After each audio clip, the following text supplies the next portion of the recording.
and members of the public. If you're able to, can I kindly request all of you to stand for the land acknowledgement? We acknowledge we are hosted on the lands of Mississaugas of the Anishinaabe, the Haudenosaunee Confederacy, and the Wendat. We also recognize the enduring presence of all First Nation, Métis, and Inuit peoples. Thank you. We'll move on to approval of the agenda. Can I have a mover and a seconder to approve the agenda? Trustee Laskin and Trustee Pei. All in favor? Anyone opposed? Thank you. That has carried. The next item on the agenda is declaration of possible conflict of interest. Trustees, you have had a chance to review the agenda and the recommendations. Are there any declaration of possible conflict of interest? Okay, seeing or hearing none, we will move on to the next item. The next item on the agenda is delegations. Delegations allow for the public to address committees of the board and are designed to ensure that members of the public can provide information and perspectives to trustees as we navigate the decision-making process. Delegates are reminded that they are to provide input in a respectful and constructive manner and should not engage in any behavior contrary to the board's code of conduct, human rights policy, and delegation procedure. We have 5 delegates tonight, and we'll begin with delegate number 1. Delegate number 1 is a group delegation from Fetal Alcohol Spectrum Disorder, Tdsb Awareness and Training. We have Chelsea McCullage Fry from Surrey Place, Arlene Chavez, Education Community Partnership Program, Summer Program, and Ab Velasco, parent of Tdsb student with FASD. Welcome. I'll just quickly let you know, thanks for joining us for this evening. You'll have 5 minutes to present your delegation. You'll hear a bell chime when you are at the 1-minute mark and approaching the end of your time. Trustees may choose to ask questions of clarification following your delegation as well, so please stay and until we move on to the next. Please stay until we move on to the next delegate or the item. Thank you. You may begin now. Thank you. We are here today to speak to you about the importance of our work and the need for fetal alcohol spectrum disorder, or FASD, training and services to be expanded by the Tdsb. FASD is a diagnostic term used to describe impacts on the brain and body of individuals prenatally exposed to alcohol. It is a lifelong disability. They will experience degrees of challenges in their daily living and need for support with motor skills, physical health, learning, memory, attention, communication, emotional regulation, and social skills to reach their full potential. Each individual is unique and has areas of both strengths and challenges. Students with FASD struggle with a range of challenges as noted, and this is especially true when the environment is not set up to support their needs. A successful school experience is critical for students with FASD, which includes proper support and interventions. We are too familiar with outcomes when children and youth don't have the support, community, and safe spaces to be themselves. These students with FASD are often at higher risk to experience a myriad of adverse outcomes, including mental health issues, involvement in the justice system, and substance use challenges. We are asking the board to classify FASD as an exceptionality so appropriate funding and services can be provided for these students. We are asking for a significant refocus from a behavioral lens to a needs-based lens to support all students, but especially the most vulnerable. An example of a needs-based approach is providing a low sensory environment for a student with sensory needs. Many of our students feel left behind, and our staff are left feeling defeated, stressed, unsuccessful, and even unsafe because of a lack of support. These students may experience things such as severe ongoing mental health problems such as depression, anxiety, PTSD, with an estimated 90% of individuals being diagnosed with a co-occurring mental health disorder by early adulthood. They have early onset and ongoing challenges with substance misuse, with rates as high as 80% for adolescents and young adults with FASD. They have higher rates of suicidal thoughts and behaviors present in over 25% of individuals with FASD. FASD is present in all populations where alcohol is consumed, regardless of race and ethnicity. With a prevalence of 4%, more people in Canada have FASD than autism, cerebral palsy, and Down syndrome combined. Our children spend at least 20% of their childhood engaged in school or school-associated programs. That's a significant part of their life where we can make a difference. We are asking the Tdsb to start the process of providing meaningful and much-needed support to our children and students with FASD. We can improve their future and the future of our community by taking action now. Thank you. Thank you, Arlene. Good evening, trustees. I'm speaking to you tonight as the parent of a wonderful 8-year-old boy who is in grade 3. FASD, he was diagnosed in January of 2022. He's still young, but I can already see with great empathy how FASD impacts his day-to-day life in school. Children like my son are often at risk of being labeled as disruptive, have challenges in school, and have negative outcomes such as what Arlene noted. In his case, we have been so blessed to have supports thanks to an attentive principal and a supportive child and youth worker. But I know that this is rare rather than the norm, and so we are advocating for more supports. So along with Surrey Place, I am advocating for the following actions from the Tdsb. In the short term, recognize International FASD Day annually on September 9th by sending a communication to all staff and parents to promote awareness and encourage staff to join this global movement by wearing red to show their support. And as Arlene noted, recognize FASD as an exceptionality.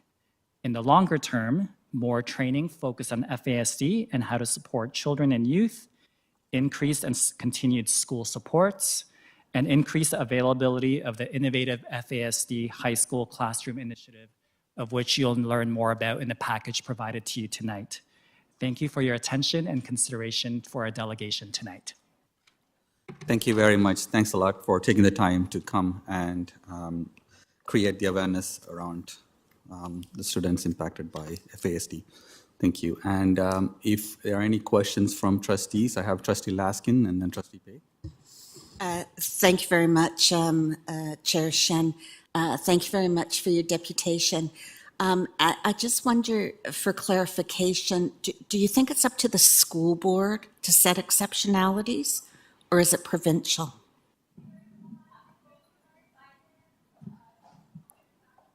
We understand that there's a lot of funding that goes towards ASD, autism spectrum disorder, and there is some designated supports in place for students with ASD. So we understand that that is a neurodiversity similar to FASD. So I think in that case, we would ask for Tdsb to provide some additional supports and recognize it as an exceptionality similar to ASD.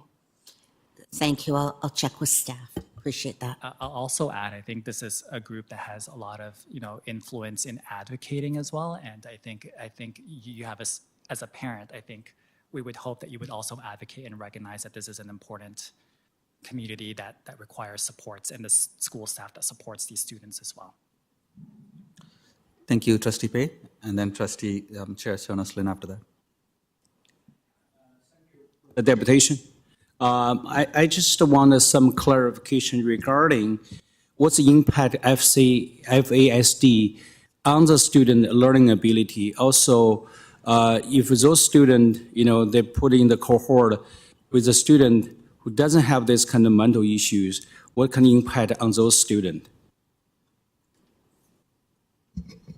So you're asking about the normotypical student population, what's the impact of putting a student with FASD in the classroom? Is that what you're asking? No, first I'm asking the impact of this mental health issue, have the student himself, right? And then I ask the impact. If we have that student with the student who doesn't have these mental issues, what the impact going to have on the other students?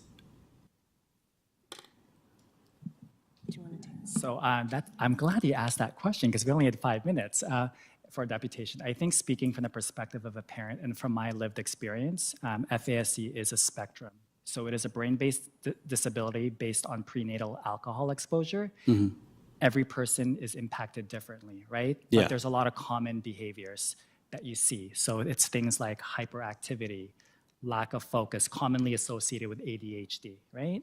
You have things with children who have challenges with regulating their emotions or making friends, right? And the challenge as a parent and as a student is you only see these as behaviors and people don't realize it's a brain-based disability. So these kids often get labeled unfairly as, bad kids, right? So that sort of answers the question, but I think my understanding, and I would hope that TDSB, my understanding is your philosophy is around inclusive classrooms, is that all kids should be included and together. And I think my answer to your question is I think in order for children in the classroom, whether they have FASD or they're the children who are part of this environment, the best way to support all of them, as well as the teachers in the classroom, is more supports. And I think that's how these children, as well as the other kids and the teachers, will really thrive and is more supports. Okay, so my last question is, what kind of recommendation you would make to the board for those children in terms of their education need? Do you want to If the TDSB is able to designate it as an exceptionality, then the hope is with that. And, again, I'm not familiar with how funding in particular works, but by designating it as an exceptionality, the hope is that funding could flow as it's designated it's a neurodiversity, a neurotypical issue. That's the time for that particular Thank you very much. questions. I'll just add one more thing. You can wrap it into the next question. We have 2 more Okay, trustees. sounds to ask good. Okay, questions as well. thank you. So Sorry thank you. about that. Each trustee and the questions as well as the response together is 3 minutes. So next is Chair Chernes-Lynn. Go ahead. Hi there. Can you hear me? Yeah, we can. Go ahead. Okay, great. Thank you for this delegation this evening. So the Toronto District School Board back in February of 2020, actually, we did a motion that was to recognize Fetal Alcohol Spectrum Disorder Awareness Month and September 9th as Fetal Alcohol Spectrum Disorder Day. And so I guess I just wondered, obviously this is something that is of great interest to you, and I know you're suggesting we go further than that here, and I think we as a board have to consider how we might be able to do that, whether that's an advocacy motion to the province or what we can do on our own. But I guess I just wondered, because we are supposed to be recognizing that, have you ever seen anything about that from the Toronto District School Board? Because you're obviously passionate about this and something that you would be looking for. So thank you, trustee. I haven't personally seen as a parent or received anything. Are you able to elaborate on how the board has acted on that motion since February 2020? So to be honest, I don't know the answer to that. And that's why I was asking you guys if you had seen that, because I know we did a motion. I know I moved a motion on it with a former trustee, but I wondered if you guys have seen anything about that, because obviously if you haven't, we're not doing a very good job of recognizing it. Yeah, and I certainly do not want to speak out of turn, but I can say from my sort of very frontline parent perspective, I have not seen anything. Okay. It's obviously disappointing for me to hear, but also important. And so I'm very glad that you brought your delegation this evening, because I think we need to do better on that front, because when we do pass motions, we want to make sure that we're carrying through on that. So I think you've raised some really important questions this evening for us to consider going forward as to where we might take this to the next level. So thank you for your delegation. Thank you. Thank you. We have one more trustee on the list to ask clarifying questions. Trustee Williams. Hello. Yes, thank you so much for delegating on this very important issue this evening. For my question of clarification, I would just like you to expand a little bit and clarify what you believe would be the impact of the awareness piece, the recognizing of the fetal alcohol syndrome disorder day being acknowledged. What do you believe would be the impact? I think as I reflect on people being aware that it's a lifelong disability, that it's a spectrum just like many other lifelong disorders, and that in order for students and staff to feel like they have the support, even just bringing awareness to the school environment would bring it one step further to allow the students to feel like it's a supportive environment for them to enter into, because I do think one of the challenges is that it's not recognized, and I think, as Abid said earlier, they're labeled, and that by itself can be very defeating for a student if right away they're put into a box that is not necessarily something that is well understood. I'll add, it's about building empathy and care. You know, prior to adopting my son in 2016, I didn't even know what FASD was. It's been such a learning journey for me. Teachers, principals, other students, people in my family, friends, there's very little awareness about this. So I think with awareness, I think we can change perceptions, we can build empathy, and I think we can also match the appropriate solutions and supports for students, because a lot of the times teachers, to no fault of their own, apply specific techniques that are not best suited to supporting children with FASD. So with awareness, with training, with support, you can best help your teachers succeed and in turn help students and the other students impacted by this disability in the environment succeed. Thank you. I think that's the end of the questions from trustees. Thank you very much for taking the time to be present here and reminding us about the work we need to do. Sorry. Who's there? Trustee Hastings, sorry. Trustee Hastings, do you have a question? Sorry about that. Yes, I do have a question, and it's just a general question as to how, where, and why. When did the group that you're advocating now, when did this group personally start? I'm curious. Just something I need to know. Yeah, when did this organization, I guess, you started? Yeah. This particular organization, when did it start? So we actually entered into a partnership with the ECPP program. So I'm actually a director at Surrey Place. So we entered into an MOU with ECPP last September 2022, and it started off as not a pilot, but we entered into this this school-based program with supports from ECPP to provide. Right now, we have 4 students in the classroom. Our goal is to have a total of 8 students, and they are the location is West Hill Collegiate Institute, and our hope is to expand. But we are working with no specific supports outside of what ECPP has been able to provide. So a teacher, a CYW, and obviously for the facilities, the classroom itself. And Surrey Place has been providing the staffing and the needs-based approach and land-based learnings to the students so that they can thrive. And these students are starting in grade 10 is our criteria, and they have I got FASD. 2 of them because the other one's disintegrating. Sorry, Trustee Hastings, can you repeat that? Oh, my apologies. I would like to.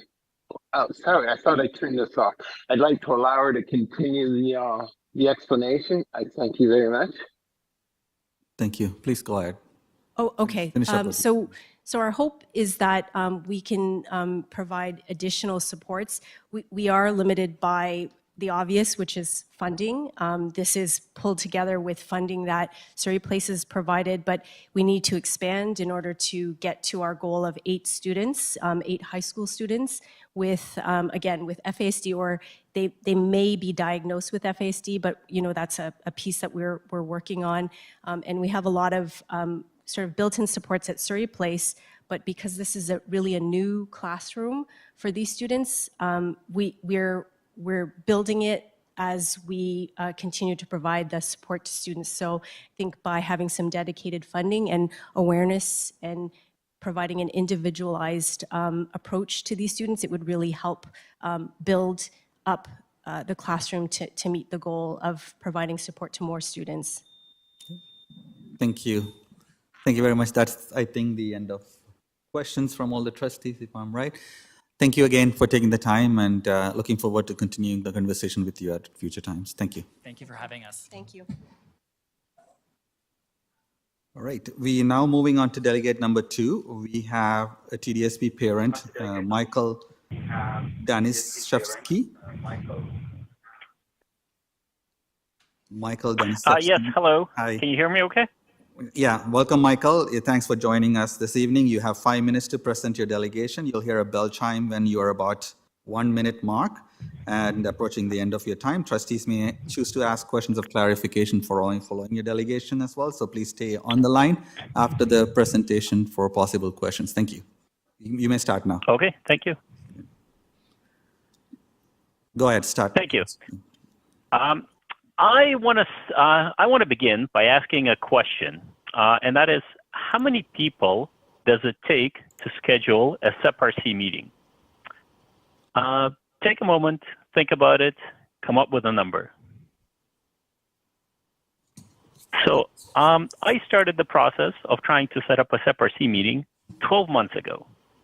My son, who is gifted, was in grade 8 in a non-TDSB school. Okay, let's start counting. So the first person I approached, as required, was the TDSB middle school principal. So that's person number 1. We had a great conversation, reviewed the paperwork. The principal was in support of continuing this process. He has forwarded the documents to the special education consultant. That's person number 2, who also reviewed all of the documentation. Everything seemed in order. All of the paperwork for administrative part was passed to the middle school vice principal. That's person number 3. Once again, a number of discussions, lots of emails back and forth. Everything seemed to be in order. The process is ongoing, but at the same time, the time keeps ticking. And so by this point, all of the paperwork is transferred from the middle school to the high school. In the high school, I start my conversation with the high school student services. That's person number 4, who refers it to the high school counselor. That's person number 5, who refers it to the high school special education coordinator. That's person number 6, who refers it to the high school ACL of gifted. That's person number 7, who refers it to the high school vice principal. That's person number 8. There are a lot of discussions, lots of meetings, endless emails going back and forth. Everything is in order, but the SEPRC meeting isn't happening. Finally, the high school principal steps in. I'm thinking, okay, we're almost there. High school principal, that's person number 9. That principal introduces the superintendent, that's person number 10 into the process, and the special education centrally assigned principal, that's person number 11. In the meantime, time keeps going, and we're now 3 months away from the end of the school year. That's okay, because the superintendent and the centrally assigned principal, they're expediting the process to make sure everything is set up for the next school year. Everything is is continuing. Meetings are continuing, lots of questions back and forth. Everyone is in support of the process. However, the Sept RC isn't happening. It keeps going, lots of discussions, lots of getting together, lots of emails. And at this point, the school year ends, summer begins. Everyone goes on to do whatever it is that we do in the summer, and there is no Sept RC meeting. So to come back to the original question of how many people it takes to set up a Sept RC meeting, well, I don't know because I wasn't able to get one. But I can tell you, it takes more than 11 people. In reality, even though Tdsb has a Sept RC process on paper, I can tell you that it definitely does not work in practice. Thank you very much for your time. Thank you for listening. Thank you, Delegate, for your presentation. I am going to check if any trustees have any questions. Anyone? Dennis Hastings. Yeah, go ahead, Trustee Hastings. If I may, I can speak to that as far as process being processed. You're going to have to, instead of going 1, 2, 3, which is a suggested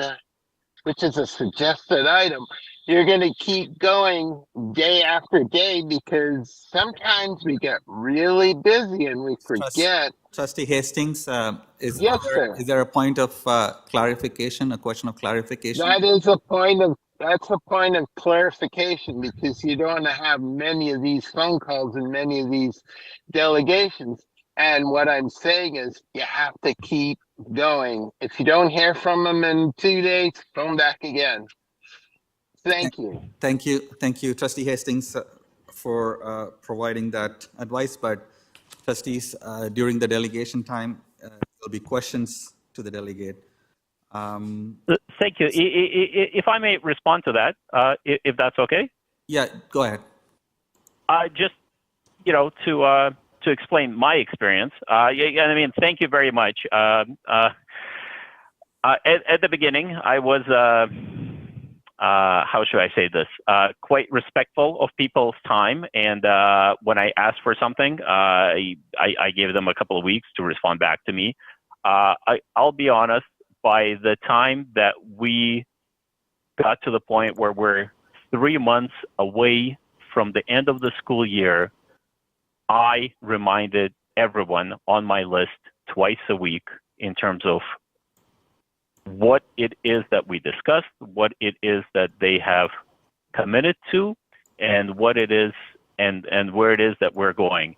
And this process of at least twice a week, everyone on my list getting an email or talking to me or having a meeting with me, it unfortunately for me still did not result in this elusive Sept RC meeting. Thank you. Thank you, Delegate. We have one more trustee to ask question. Trustee Pei, go ahead. Clarification questions, please. Okay, thank you for your delegation. I would like to ask you a question in terms of solution, what type of solution you're looking for? So also I'm asking you how you think we can improve the process? Seems like there's a lot of people involved, but nothing being resolved yet. So what's your recommendation to the board? Please clarify. Thank you very much. Thank you. Well, from my point of view, I'll be honest. The process of just getting this meeting is extremely painful. I feel like the amount of time and energy that Tdsb and the school staff spend discussing with me the process and the steps and everything that is needed to set up this meeting was so much greater than the actual effort it would have taken to set up this meeting. I cannot tell you what is required to set up this meeting, but all I can say is I have 11 people who are fully in support of having this meeting, but there's still no meeting. And in the process, the amount of time and energy that they spend on this is astronomical. Thank you. Thank you. We do have one more trustee online wanting to ask a question. Chair Chonaslin, go ahead. Thank you, Vice Chair Shen, and Chair of this meeting. For you, I do have a question for the delegate, and thank him for raising this concern. It's one that I've heard a lot about from community members and parents over the last year. My question to you is, during this period where you were trying to set up a SEP-RC, were you ever provided with information that TDSB is no longer doing SEP-RCs for gifted for students who are outside the TDSB until they actually enroll back in TDSB?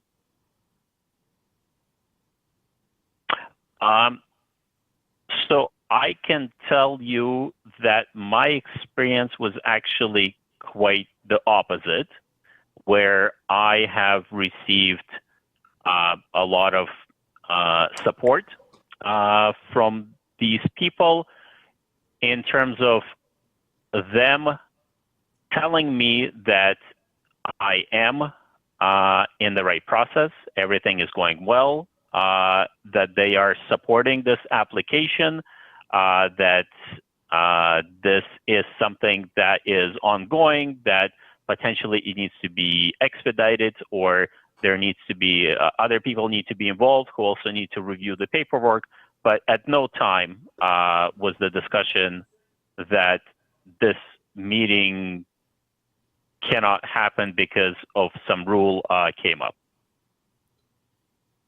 Okay, and so just to further a similar question, you weren't told that you had to go to your local high school to start the school year, and then you would have a SEP-RC to determine if your child was eligible for gifted? I want to clarify something. I was told that I need to go to my local high school, and by that, the definition was it is the Tdsb school that my child would be in if he was a Tdsb student. I don't know if that makes sense or not. It didn't quite make sense to me at the time, but that's the information I got, and that is why I started first with the middle school and then with the high school where my child finally ended up. Okay, so I wonder if there was a bit of crossing of information, because my understanding is that the practice has been in the last about 2 years, that students have to be enrolled in the TDSB to do a SEP-RC. And Chair so Jonaslin, the students were being 3 asked minutes is to. up. My time is up? Yes, your 3 minutes. Okay, I can't see the, sorry, I think it's covered by my screen. No worries. Thank you. Thank you. Thank you very much. I think that's the end of questions, Delegate. Thank you very much for taking the time to present and raise these concerns. Thank you. Our third delegate is Betty D., community member, TDSB. Betty, are you on the line?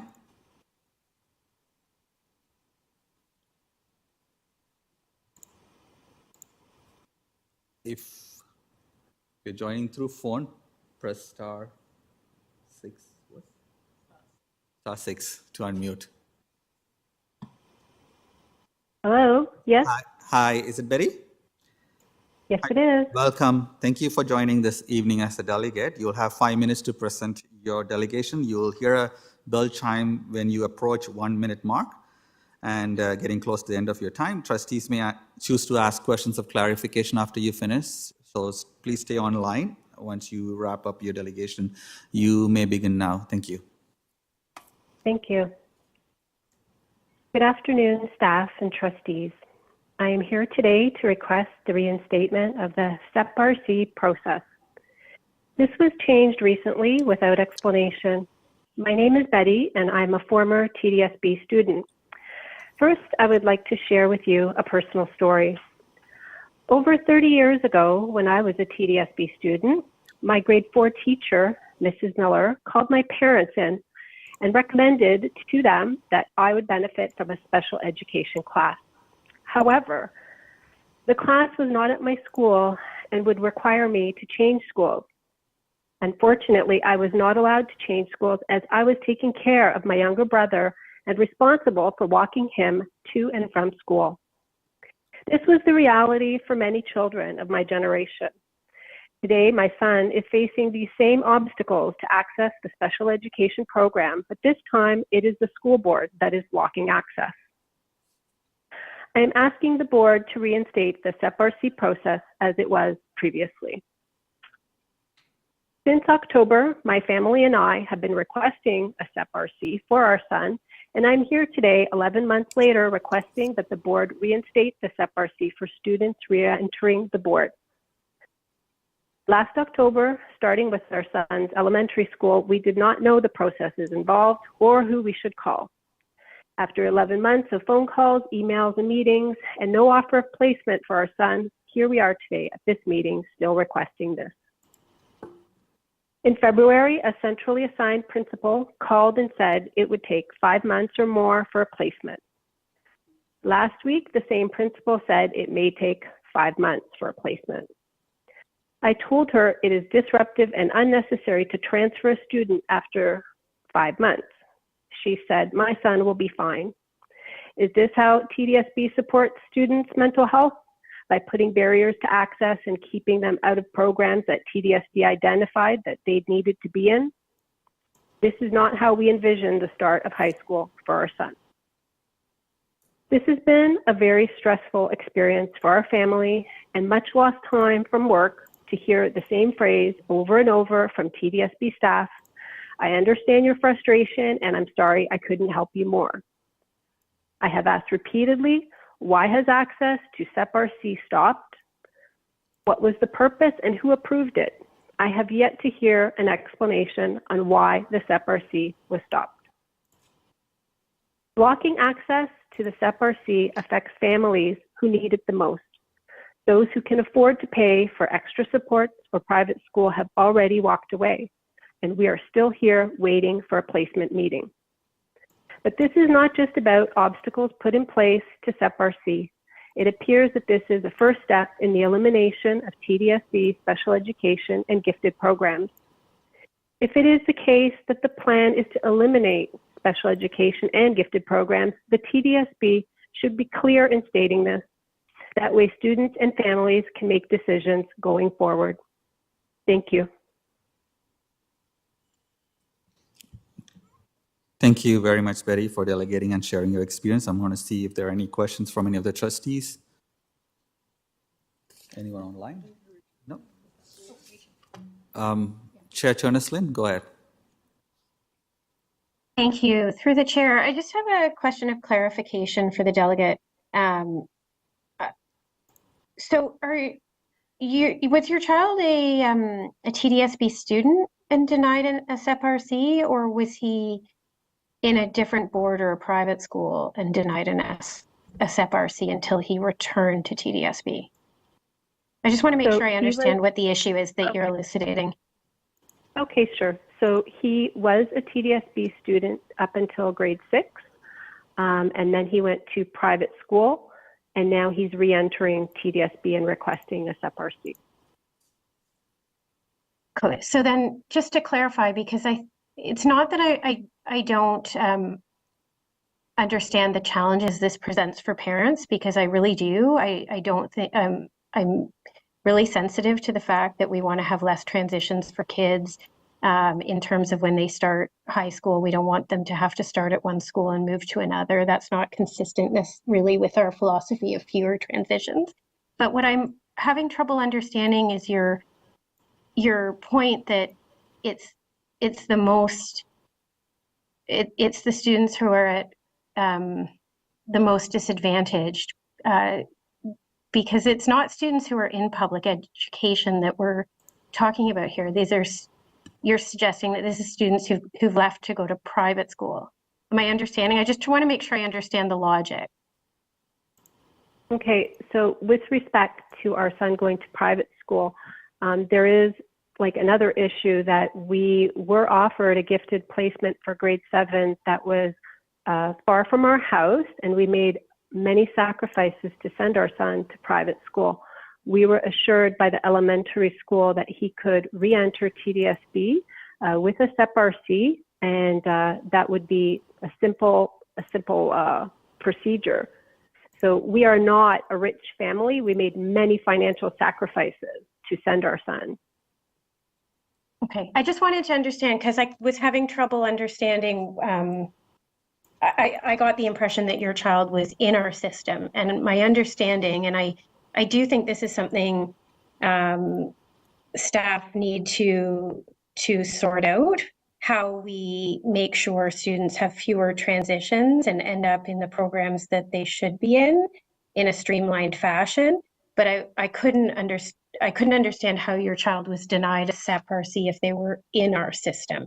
I do understand there has been from staff, because I've asked several questions about this of staff in the last 2 years, because I've heard about this from many parents like yourselves, and I do understand that this is a challenge we need to sort out. But it sounded to me from your delegation like your child was in our system and denied a SEP-RC, which made it seem like we had even another issue to sort out, which, so I just wanted clarification. I certainly don't mean to. Thank you. I know Chair parents make Flynn, all sorts of your time. sacrifices, so thank you for your delegation. Thank you. Thank you. Chair Flynn. That's the end of questions from trustees. Thank you, Barry, for joining us and for sharing your experience and concerns. Thank you. We have one more delegate. Yeah, so the delegate number 5 is unable to make it anymore, Melissa Rosen. We'll move on to delegate number 6, Stephen Mensah, Executive Director of Toronto Youth Cabinet. Stephen, are you there?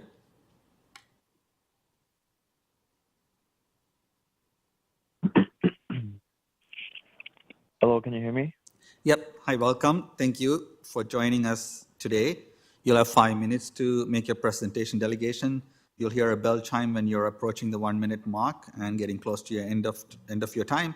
Trustees may choose to ask questions of clarification. So please, after you complete, stay online to see if trustees would like to ask any questions. So you can begin now. Thank you. Thank you very much. As mentioned, my name is Stephen Mensah, and I'm the Executive Director of the Toronto Youth Cabinet with the City of Toronto. Are you able to speak up a little bit, Stephen? First, can you hear me better right now? It's pretty similar. How about now? Does it sound better? Yeah, a little better. Would speak up. Thank you. All right, I'll try to project. Yeah. So as mentioned, my name is Stephen Mensah. I'm the ED of the Toronto Youth Cabinet, the city's official youth advocacy body. So this evening, I'll try to keep my remarks brief. As I'm sure by now, most of you have read the agenda item 8.3, dubbed Toronto Youth Cabinet Statement Endorsement. I want to start by thanking Trustees Dawson and King for bringing forward the motion and seconding it respectively. So in 2021, the TDSB supported TYC and joined over 50 school boards in sending letters to the Minister of Education backing up our calls for free menstrual products across Ontario schools. We still, to this point, I greatly appreciate your board support on that, which led to our ultimate success. Today, I'm here to speak to 2 current initiatives we have been working on. First, to address the rising youth mental health crisis facing students in Ontario, and second, to address the rise in food insecurity facing children and youth. So as you all know, the government has heeded our various recommendations for mandatory mental health literacy in the curriculum, mandatory mental health training for all school staff, and so much more. However, there's still lots of more work to do in this area to ensure we take all the steps to improve our students' health and well-being. The Toronto Youth Cabinet, along with our partners, are vigorously pushing for the government to go further to implement mental health days for students, the school-based culturally appropriate mental health screening for all grades, as well as to go further to ensure we meet the recommended ratios of social worker to student, child and youth worker to student, school psychologist to student, mental health worker to student, and so much more. And our students are suffering and they need urgent help now more than ever, which I'm sure all of you are aware of. In regards to food insecurity, Ontario is facing a calamitous child hunger crisis that calls on the government to act and act urgently to address it. Back in May, I held a press conference where the Toronto Cabinet launched our joint statement with all of Ontario's teacher unions, as well as national and provincial hunger relief and food bank organizations, to send a clear and unified message to the province that no child should go hungry. After our press conference, the government announced an additional $1.1 million towards student nutrition programs, which we know is definitely not enough, but what I attribute to be an acknowledgement that more needs to be done. Considering the base funding of $28 million for student nutrition programs has remained consistent since 2014, despite the cost of food having increased dramatically over the last decade, the government must make historical and impactful investments towards feeding students. Now, I am well aware of this board's efforts and commitment to both issues, and I'm very confident that with the Toronto District School Board once again endorsing our calls and joining other Ontario school boards across this province in this regard on this specific request, we will see success once again. And as always, trustees, I will be very thankful for your support, but even more so, I'll be grateful for your unanimous support, one that is rooted in your unanimity of purpose. So thank you very much for listening, and I'd be glad to answer any of your questions. Hopefully you heard all that I just said, though. Thank you, Stephen. I have Trustee Tdsb. Hello. I wanted to thank you for your advocacy and for your collaboration with our colleagues that helped to move the motion. I'll be supporting it. I was hoping you can expand a little bit about the types of mental health needs that in your own world, organizing with youth and helping to bring youth voice to different places of power. What is it that you think we're facing in terms of mental health needs right now? Yeah, I think, in this current juncture, it's one where young people are really requiring a lot of support. Like, they need to be able to, speak to a mental health worker or a psychologist, school psychologist, so on and so forth. And, one thing I said in our statement that we released in April on our mental health statement was our recommendations that we laid out were interconnected and interdependent on one another. There's no point in having mandatory mental health literacy, which will help a young person be able to understand the triggers and be able to kind of self-diagnose themselves. But then if they realize, hey, I'm a young person, I'm suffering mentally, but then they go seek support, but then there's no support for them to access, or that there's long wait times, or there's barriers to accessing culturally appropriate mental health support. So I'd say the current need, in my opinion, and from what I've seen and heard from young people, is just that need to actually be able to speak to someone, speak to a school psychologist or a mental health worker, a child and youth worker. And so I think the resources, and there's a huge need to have an influx of support in our schools, meet young people where they're at, as well as also boosting up community supports so that we can have a wraparound of supports available for young people. Thank you for that, and thank you for your advocacy as well. Thank you. Next is Trustee Dawson. Thank you, through the chair. Thank you so much for your advocacy, your delegation today as well. I was wondering if you could elaborate a little bit more on why you think it's important for the TDSB to endorse your statement. Yeah, unity is something that I'm always emphasizing, which is why I love to put out joint statements. Is because I think it's more powerful to go together than to go alone, as they say. But I really feel like it really does send a good message, especially to our young people. Yes, we can talk about the optics and the politics of it, but it really is important to send that clear and unified message to the public, to young people, to everyone at large, that we all stand together in this regard to call for A, B, and C. And so once again, we're going to be approaching these two initiatives like we approached our menstrual equity initiative in 2021.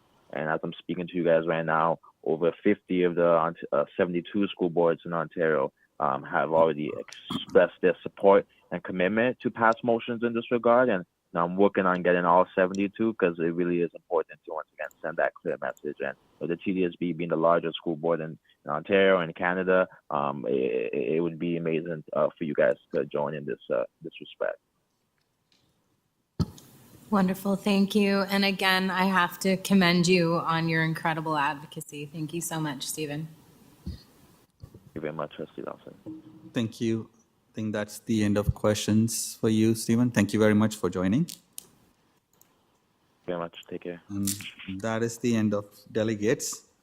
So we will move on to item number 5 on the agenda. That's report from trustees appointed to the Ontario Public School Boards Association. I don't know which trustee, Arts? Thank you, through you, Mr. Chair. Sorry, let me just open my file. So I emailed a little while ago a hard copy for trustees to view and for your reference, and there's a number of links in there. But in it, I'll just summarize. We have provided an update to the roles that your OBSPA representatives have taken on. So there's a list, and to our list of existing reps and alternate reps, let's say welcome to Trustee King, who has joined the Black Trustees Caucus. And I have noted a labor relations update. There is a labor relations update, but it cannot be shared in public. So when we go into private session this afternoon, I can provide a brief update, and you have questions, you can ask me then. I will pass it over in a second to my colleagues for updates from the different from Black Trustees Caucus and the different working groups. I just want to bring to trustees' attention, there are 2 professional development opportunities, one through OBSPA and one through the Ministry of Education and Osgoode Hall. So the first OBSPA this fall, you've received emails, and there's an hold item in your calendars for an OBSPA governance lunch and learn. The first one was this afternoon, and Trustee Laskin kindly captured the slides from that and included them for you to see. But the next ones are on October 18th and November 22nd. I've included a link to register for these, and this fall's sessions are being held with Marion Thompson Howell on really around parliamentary procedures and running effective meetings. The other set of professional development from Osgoode Hall is under the umbrella of the Intensive Human Rights Program for trustees, directors, and senior school board leaders.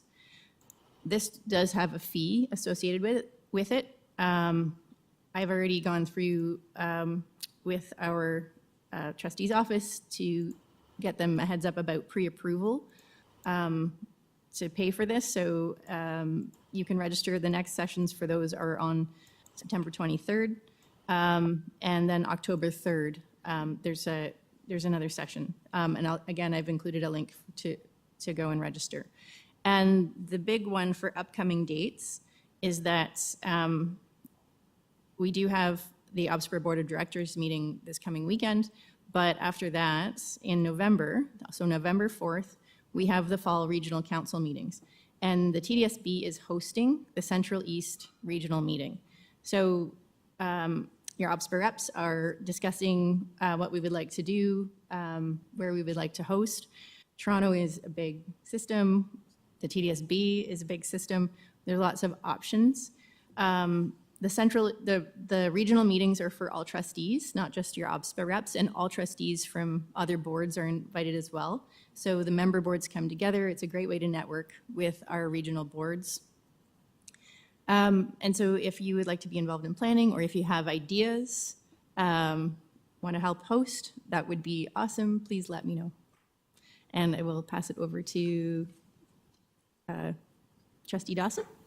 Or Trustee Laskin. Sure, I'm happy to. So last Friday, there was a joint meeting of the Policy Development Work Team and the Education Program Work Team, but there were separate meetings first.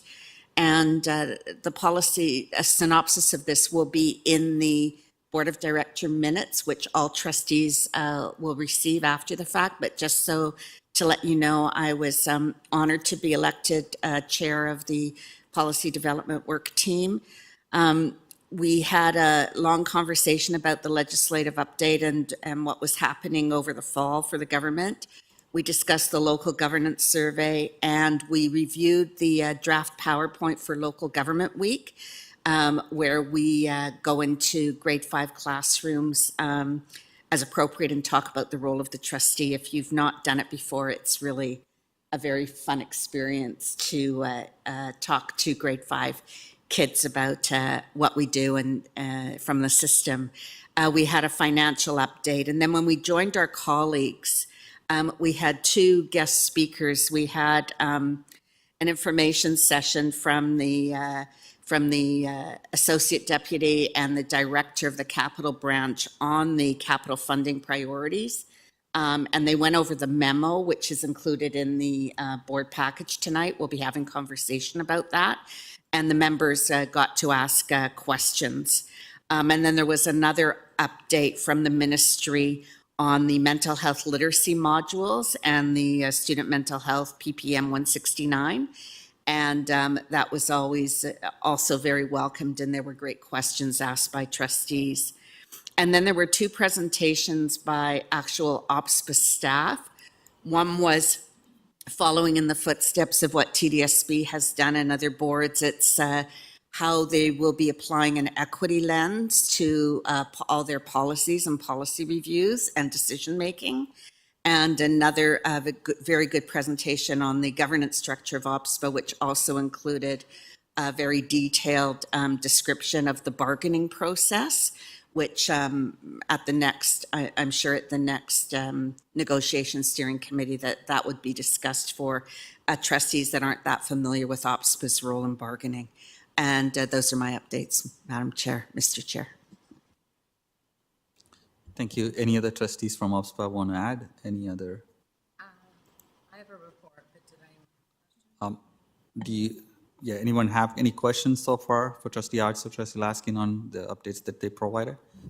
If not, we'll move on to the next part of the I'll just report. go for it. Thanks. Through the chair. From August 9th to 11th, Trustee King and I attended the Canadian Congress of Black Parliamentarians annual gathering at Parliament in Ottawa. It was the largest gathering of Black politicians in history in Canada, and 45 politicians from every level of government and party affiliation participated. It was the first time trustees were invited to this gathering, and Trustee King and I attended in relation to our work with the OPSPA Black Trustee Caucus. We were joined by the Black Trustee Caucus Chair, Kathy McDonald from the Peel District School Board, as well as several trustees from other provinces. Over the course of the 3 days, the group engaged in nonpartisan discussion on a variety of topics impacting Black communities and achieved consensus on the top 3, which are education, healthcare, and economic development. The meeting culminated in a press conference where participants appointed representatives from municipal, provincial, and federal government to speak to these 3 priorities. Trustees elected Kathy McDonald to speak on our behalf. And our goal is to meet annually in person and virtually on a quarterly basis to continue to advance our work in the 3 priority areas. Thank you. Happy to take any questions. Thank you. Any questions? Seeing none, any other trustees adding to the OPSPA report? Okay, seeing none, thank you very much, trustees, for all the work you're doing through the Ontario Public School Boards Association. We move on to the next item on the agenda. Number 6, Special Education Advisory Committee. We have a report from Special Education Advisory Committee with 2 recommendations for consideration. I would like to invite the co-chair, if present, I think, yes, we have the co-chair here. So if you would like to speak to the items recommendations first, and then we'll ask the staff to add.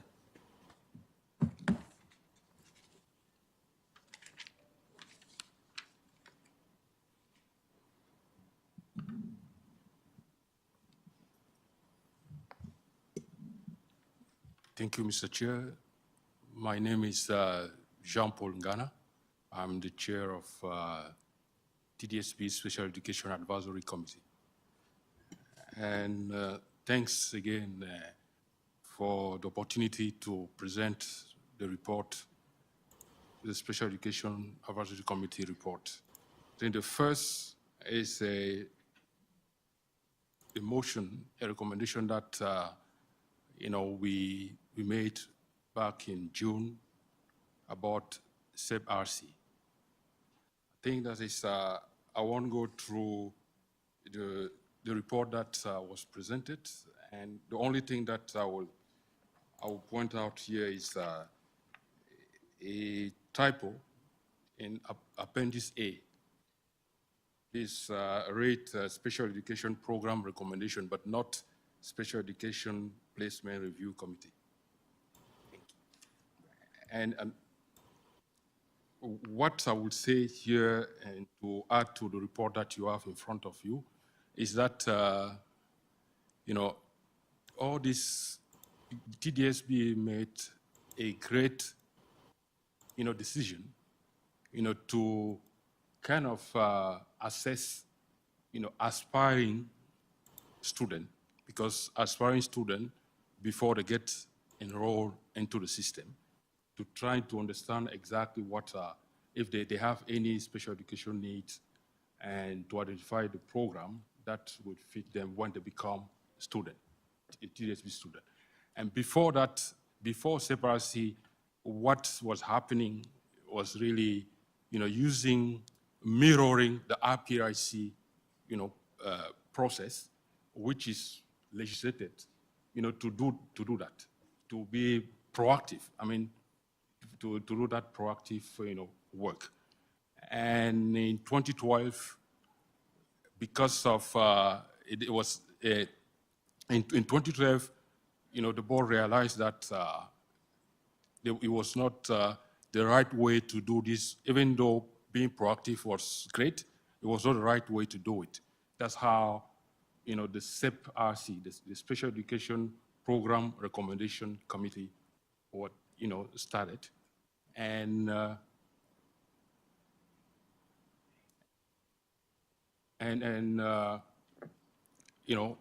what was there was a procedure put in place for that to happen, to do this proactive work, properly, put, student, and achieving exactly what is expected through the Education Act, having all our students to meet their full potential. And another addition that I would provide for this is that I've been around for quite some time, and this 2012 was, 1 year after I joined, I became SEAC member, is that in 2017, we were already talking about some of the issues that we continue to discuss today. And last year, 2022, we had another motion on SEPIC. And this June, there's another motion. I think that is, although this is a great way of, trying to get, student aspiring to TDSB student to learn a little bit more about what will be the need. I think what we're asking through this recommendation is for TDSB to really take a hard look at the procedure. You can already, because before this motion, we had this second motion in 2 years. It's because of some of the things you probably think that through the delegation that we had, this is only few of them. There are really, some frustration in the community about the CFRC process. And, the recommendation is that, TDSB, takes really a hard look to see the procedure. And there's a positive, even though it may take some more resources to systematize the process, but at the end of the process, what this would do would provide TDSB with enough information to properly plan for special education services and that is which is something that, and getting data, and for the board not to be, like me, I've been around quite some time, not to be over the years, keep, listening, seeing some of this frustration coming from parents and from member of SIAC. That's exactly, what this recommendation is. That means there's an advantage here to get data, to monitor, and systematize the process. I know the principle in the procedure is a key here. And one thing that you need to also is only about recommendation, and the recommendation is sent to the CPIC committee. The committee does not make a decision. It's a recommendation, program recommendation to special education department, and to make a final decision. That's for the first what we're looking, the board to consider for this recommendation. And the second recommendation is a membership update. We unfortunately received a resignation, and also we're having, change in role for the Autism Ontario representative on SIA. Thank you. Thank you for the presentation on the recommendations. We have two trustees who would like to ask questions. Trustee Laskin first. Thank you very much, and I have great empathy for the intent of the motion. I absolutely understand it in terms of advancing the process, making sure there would be fewer transitions for kids, et cetera. But I do see this as completely operational, and I'm wondering about referring it back to staff. And I don't know, Mr. Chair, if you want to wait and hear other people's voices before I'd actually move that. I'm happy to wait because this is committee. I can wait until other people have comments, but I'm not in any position to direct the director to eliminate the restrictions. I certainly don't know enough about the funding, about the staffing, about the issues that would be caused by this. But I absolutely do support sending it back to staff so it can be reviewed and attempt to be streamlined to the extent possible. So that's my thought. But I'm happy to take your advice on whether I move referral now or whether or not you want to hear from others first. It'll be totally up to you. I think we would still be able to hear after you move the motion as well, because it is related. Great. Then I'd like to move that the SEAC motions be referred back to staff. I'd be happy to second that, to Trustee Chernes-Lynn. Thank you, Trustee Chernes-Lynn. And I'd like to hear from staff a timeline by which they could come back to us to report back on changes to the process. If we can get staff to respond to that, and then we do have 3 other trustees who have questions as well.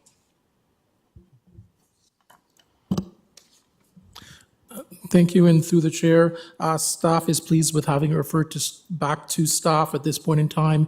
Please keep in mind that one of the things that staff has already started the process of doing is doing a review of the SEPRC process based on the conversations that have taken place at SEAC and other places with staff over the course of the last few months. So that review is currently underway. I'm not able at this point in time to provide you with a specific timeline around when that review will be completed. However, once we are completed, we will be taking it to SEAC in order to provide them with an update with respect to the SEPRC process. Thank you. May I ask for a clarification? Thank you, through you, Mr. Chair, to staff. Would that review directly review the specific ask, and that is if a child is not actually enrolled in Tdsb as yet, whether or not they could have access to the process so that when they start in the Tdsb, is that part of your review of the SEP process? Through the chair, yes, it is part of that review process. Thank you. Thank you for the clarification. Thank you, Trustee Laskin. We will go to Trustee Dawson next. Thank you. Through the chair, I was wondering if staff could please explain just a overview of the SEP-RC process, because I'm not sure all of us are familiar with it, and specifically what is the difference between a SEP-RC and an IPRC?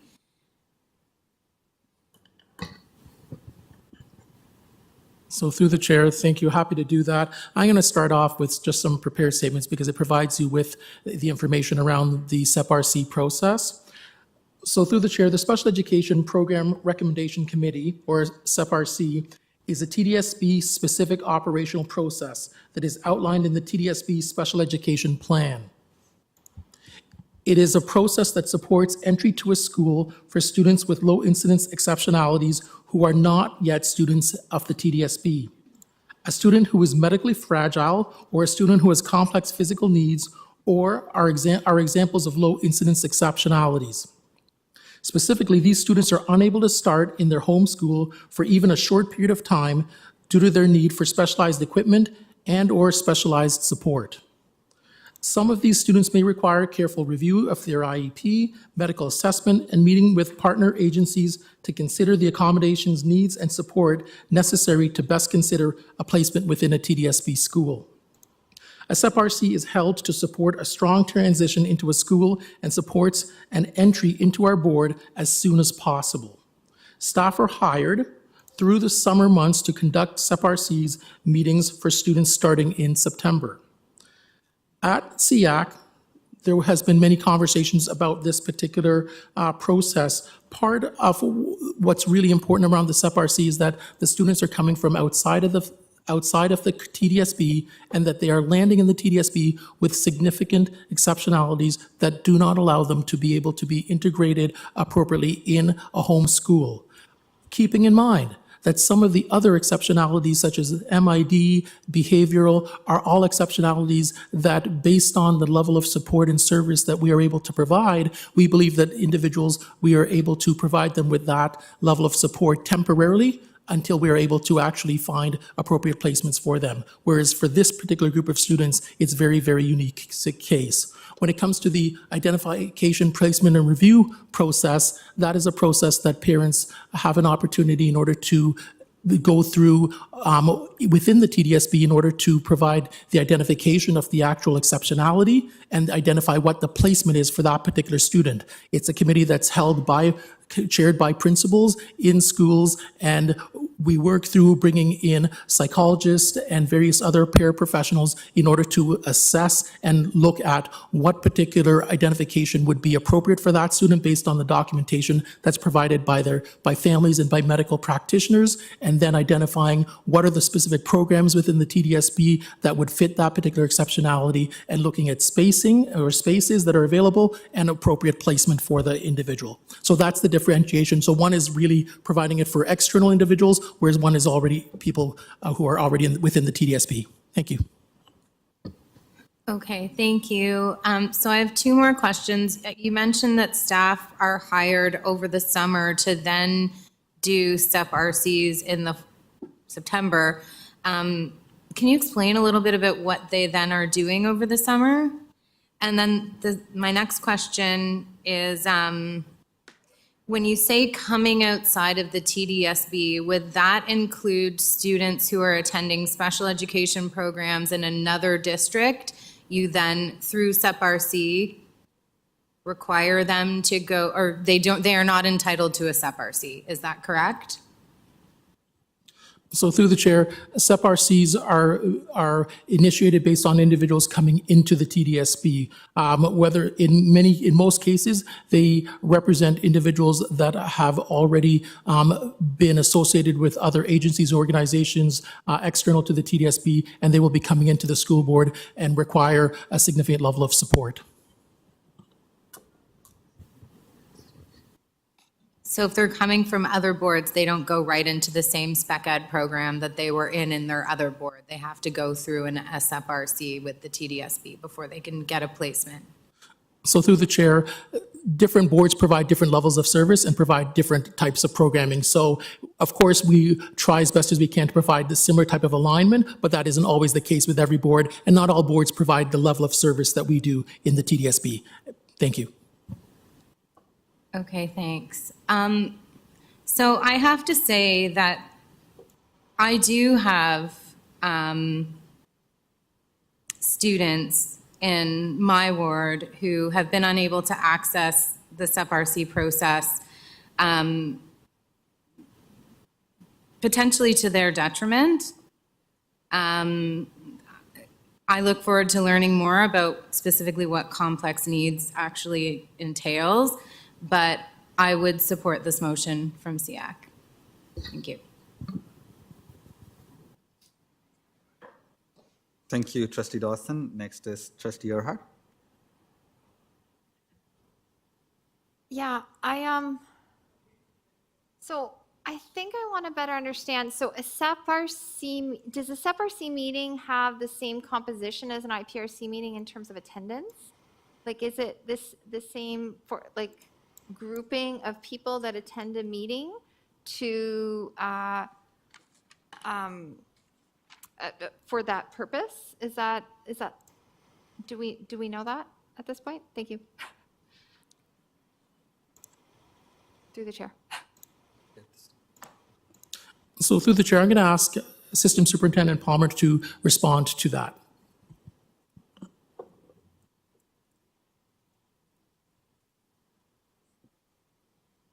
Thank you. Good evening, everyone.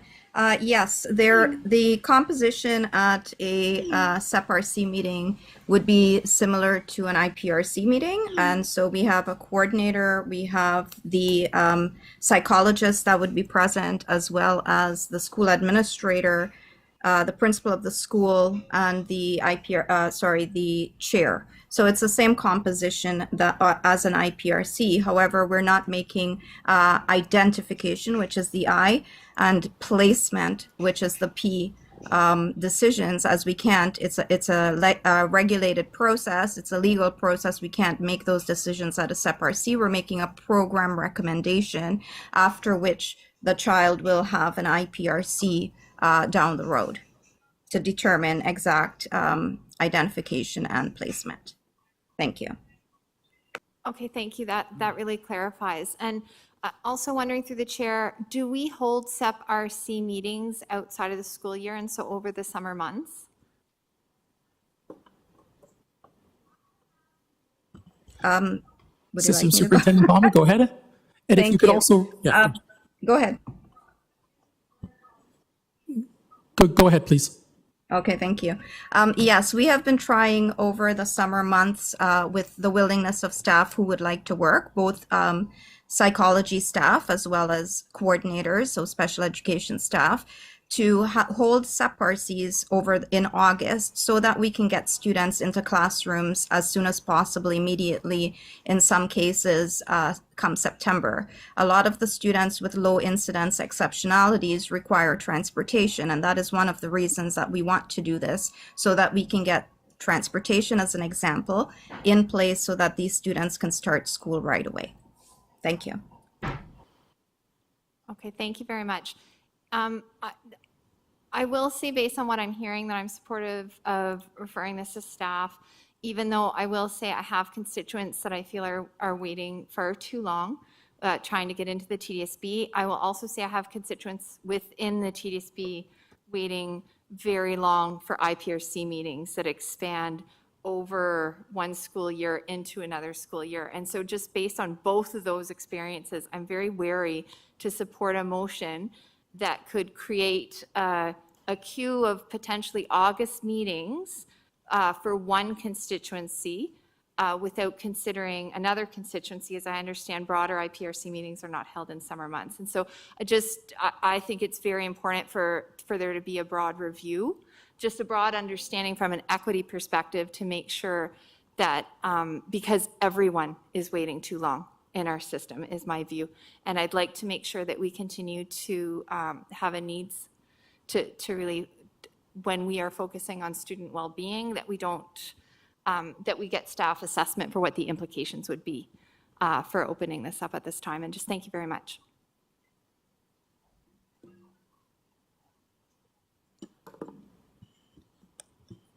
Through the chair, just a point that we wanted to also reference is just the fact that across the province, we're the only board that actually provides this type of a format around SEP-RCs relative to the other boards across the province. Thank you.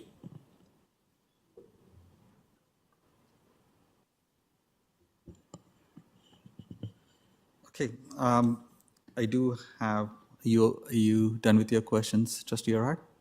Oh, yeah, Right, yes, thank I you. apologize. I'm done. And thank you very much to everyone for answering. Thank you. We have three more trustees, Trustee Arts, Trustee Lee, and Trustee McLean. I'm hoping your questions are for you to help to understand whether referral is necessary or not. Okay, go ahead. Thank you, through you, Mr. Chair. So for the referral, would staff then use this review, and do we think the timing would be in place for this review to then inform this year's review of the special education plan with SEAC? Through the chair, once again, I'm going to go to System Superintendent Palmer. With the special education plan, we continue to work on this particular review because we know that this is really important to our communities and to SEAC and to parents and families. But as always, the timing of any particular information coming back is not something that I want to speak to without further consultation with the system superintendent. So I'll turn it over to Ms. Palmer at this point in time for any comment on that. Thank you. We are hoping to complete the review early in 2024. We do not know at this point if the timing will coincide with the finalization of this year's special education plan amendments, but we can certainly look at trying to get that to happen so that if there are any changes that need to be made to the SEP-RC process, that they would be in place for September of 2024. Thank you, System Superintendent Palmer. And so we certainly will endeavor to make this a priority based on the importance of this work to our communities. Thank you. Thank you very much. Thank you, Trustee Arts. Trustee Lee? Thank you, through you, Mr. Chair. I just want to make sure I'm on an awkward audio setup. Does this actually work? Can you actually hear me? Yeah, we can hear you. Oh, perfect. Thank you so much. Through you, Mr. Chair, I just want to get some clarification from staff on the review. Do we track data on SEP-RCs that were done before they were stopped for students who are looking to see if they're identified with the giftedness exceptionality? And how many of those students end up not coming to our board when we did not place them into a gifted class? Does that question make sense? Through Mr. Chair, just that. So through the chair, I'm just going to the second part with respect to the tracking of individuals who did not come to the board came through clearly. The first part, if you could repeat, that would be greatly appreciated. Oh, perfect. I will definitely do that. So if a student, when we were still doing SEP-RCs, if a student wanting to transfer into the Tdsb went through a SEP-RC for giftedness, and if we didn't identify them with that exceptionality, do we have any stats? And I know you'll do this through your review, but will we have any stats to show how many of those students ended up not enrolling into the Tdsb? Thank you for that clarification. System Superintendent Palmer? Thank you. We will not have stats on how many students left did not come to the Tdsb. We don't collect that, and families don't share that. Oftentimes, sorry, I'm just going to back up a bit. So SEP-RC are for students who are not yet registered in the Tdsb. Exactly. So they're not registered.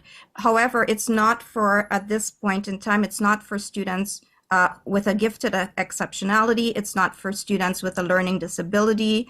It's not for students diagnosed with autism, for example, ASD, unless they have complex needs. And so those students would register and we would go through the IPRC process for them. One piece to note is that different school boards have different criteria for giftedness, for example. So in TDSB, one piece of the criteria is a percentile of 98.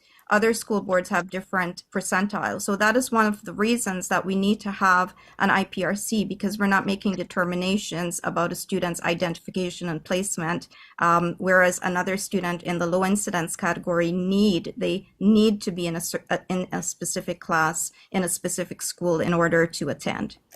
I hope that answers your questions, Trustee Lee. It does. Thank you, through you, Mr. Chair. I just want to make sure that when we do the review, just because I think we've heard a couple of comments and perhaps delegations on this, I think SEAC asked for us to look into this for those kids who absolutely need it. It's definitely the right thing to do. But I just want to make sure that we also don't intentionally open a door for parents to, I guess, shop school boards to see if a child can be placed into a giftedness program. So that's just my only comment. Thank you very much. Thank you, Trustee Lee. Trustee McLean. Through the chair, first I want to thank John Paul for coming and the committee's continued work on behalf of the students. And as someone who's been on the committee before and attend regularly, I can certainly acknowledge that this is something that the committee talks about with great regularity. Like my colleague, Trustee Arts, I was a little the timeline is, and it was spoken to a little bit. The work you indicated was ongoing, Associate Director. Have we made commitments to SEAC in terms of when they're anticipating that work done? And does that align with that which is what we heard from Ms. Palmer? So through the chair, I'm going to refer back to Ms. Palmer. At this point in time, we have not made a specific timeline commitment to SEAC, but we are making a commitment to prioritize this work because we understand how important it is to SEAC and to our communities. Thank you.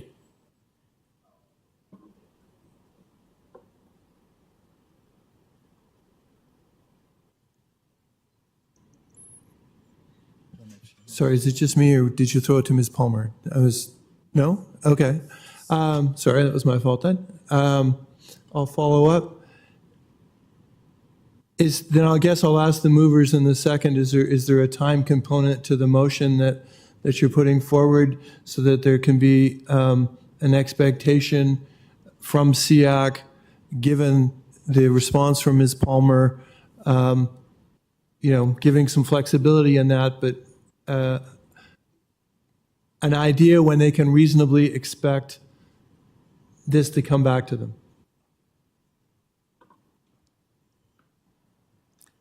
Trustee Laskin, the question from Trustee McLean is if the mover would like to look at adding additional parts to around timeline. Is that right, Trustee McLean?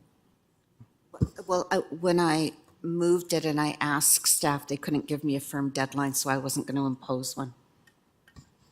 Okay, Right. thank you.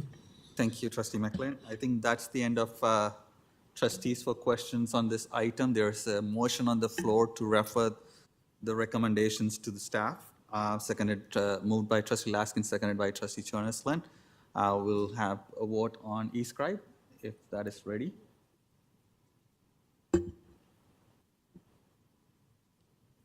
Open? It's open now, so trustees, please vote on eScribe, or let us know if you don't have access to eScribe. Voting in favor. Chair Shan, this is Trustee Patel in favor. Thank you. Trustee Patel. Trustee Shan in favor. Trustee Cherneslen in favor.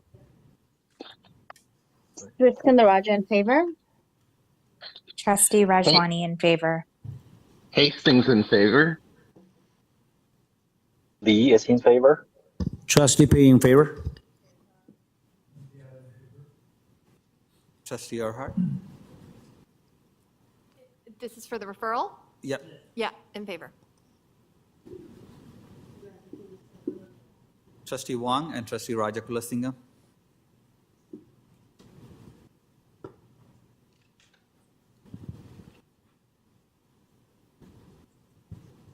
Trustee Wong and Trustee Rajakulasingam, are you there?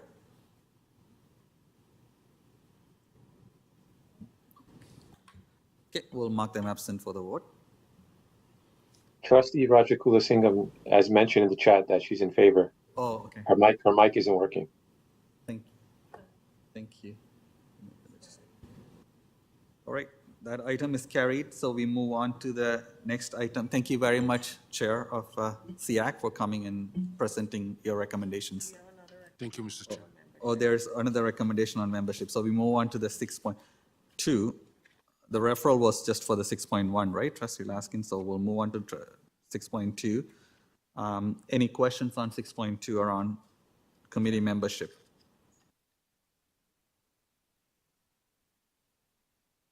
Okay, seeing none, can I have a mover and a seconder for that motion? Trustee McLean, Trustee Williams, seconding it. Okay, do we need to go to e-scribe to vote? We'll please vote on e-scribe. Curtis Lynn in favor, please.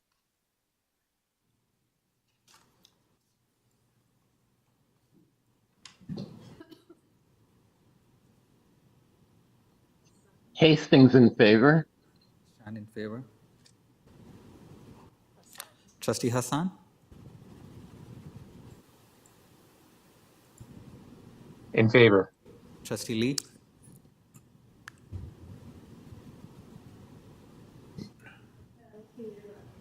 Yes, in favor. Trustee Patel in favor. Trustee Pay in favor. Trustee Rajwani in favor. Rajakulasingam in favor. Wong in favor. Yeah, I think I heard Trustee Rajakulasingam in favor as well. Okay, all right. Thank you, everyone. That carries. Now we are done with that item. Thank you very much. I appreciate your time and your leadership. Thank you. We move on to number 7, agenda item number 7. We are moving into staff reports. 7.1 is Provincial Capital Priorities Program 2023-2024. And I would like to invite staff to present this item, Director.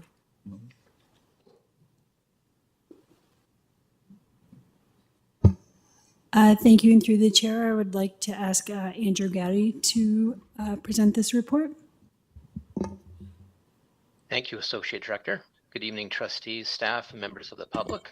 Through the chair, the purpose of the report before you is to present a list of capital priority projects for your approval for us to submit to the ministry as part of the ministry's capital priorities program for 2023-24. As you know, the Capital Priorities Program is the ministry's process for providing funds to school boards to build new pupil places, such as additions, replacement schools, and new schools. The process involves school boards submitting business cases to the ministry for their review and funding consideration. The ministry announced the latest round of the Capital Priorities Program in the middle of August. School boards must submit their business cases to the ministry by October 20th of this year.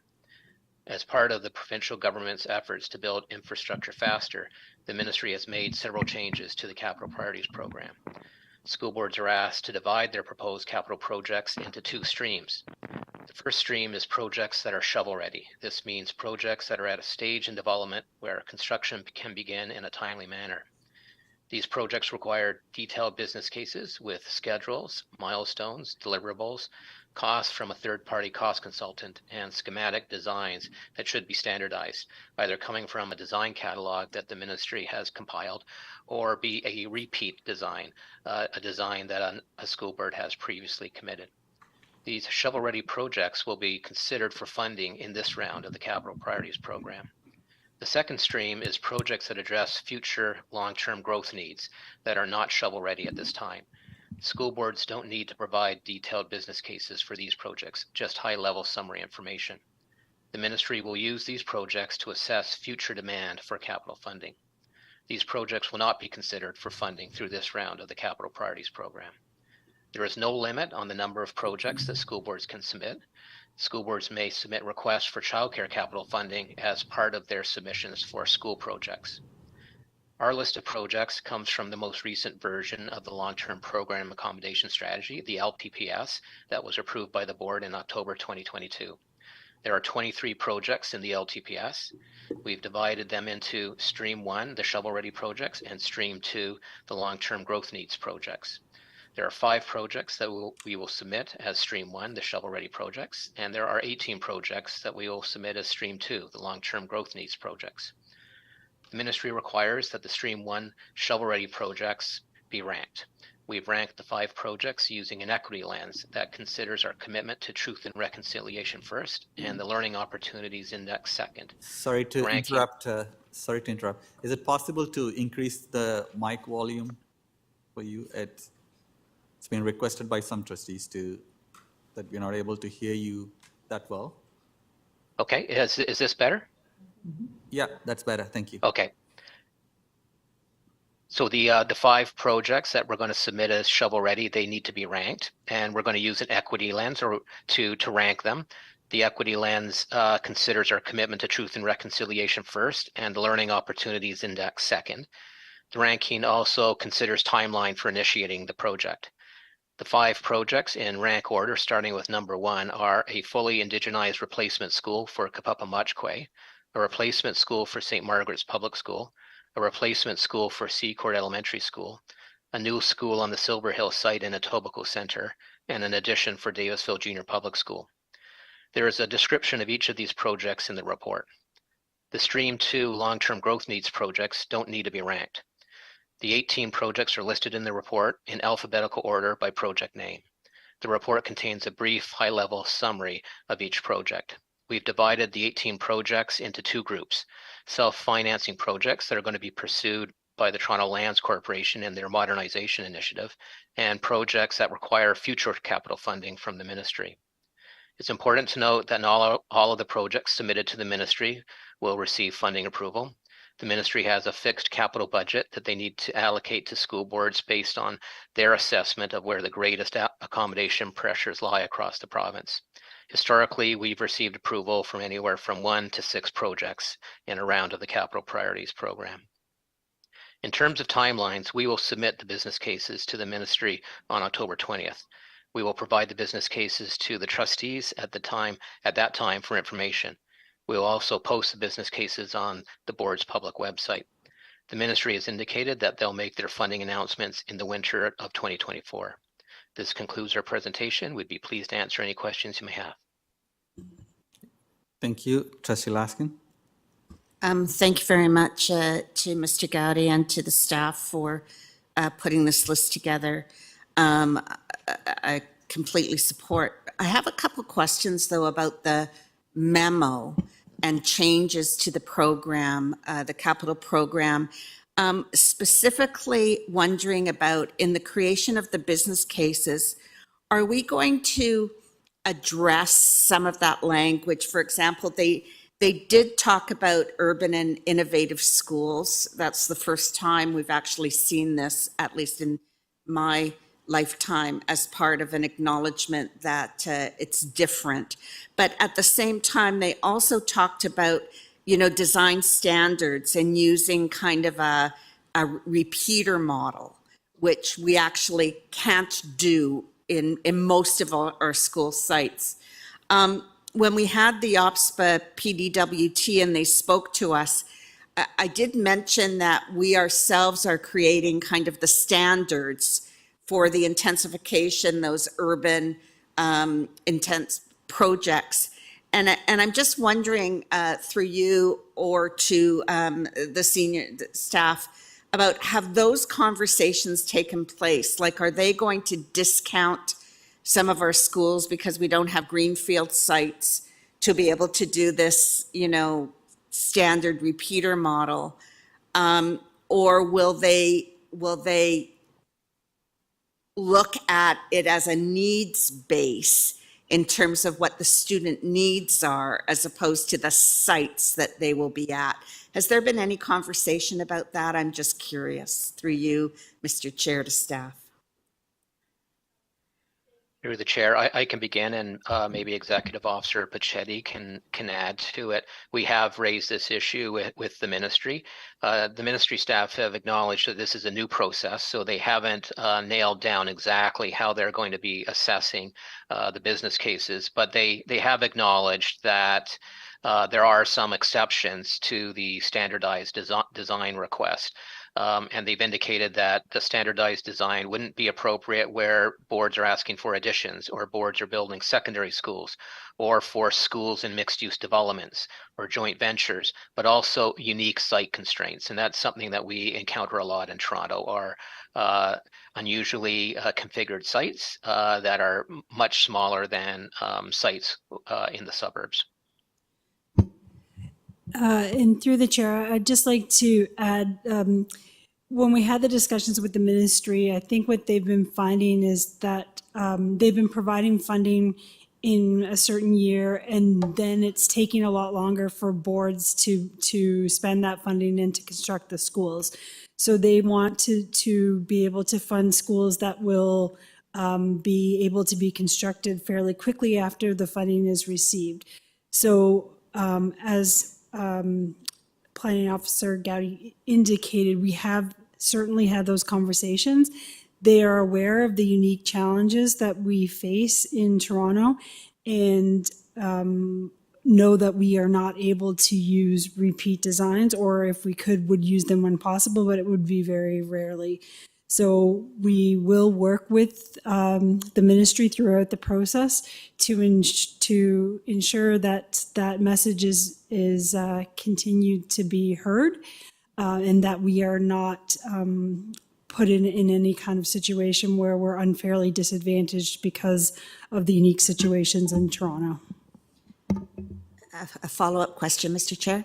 The other thing that they talked about in terms of the board performance assessment in the memo is the adherence to project timelines. And you've already referenced this. It's approved in 1 year and it takes years for us to put shovel to the ground. Is there an acknowledgement, or is there an indication on the ministry's part that they are working with the City of Toronto in terms of the permitting aspects? Because it can be 1.5 to 2 years from the time of submission to the time that we get approval, and that's really no fault of the school board. It's just the length of time some of these processes take. So I'm wondering about that through you, Mr. Chair, to staff. Thank you, and through the chair, and you've absolutely indicated one of the delays that we have that is in excess of most of the school boards across the province. And so we have raised it with the province. They have identified, and we've actually provided concrete evidence to show how long it's been taking us. They have been working with municipalities in order to be able to move things forward quicker. And actually, I will turn to Executive Officer Pachetti to talk about some of the things that the ministry is doing to speed the process up.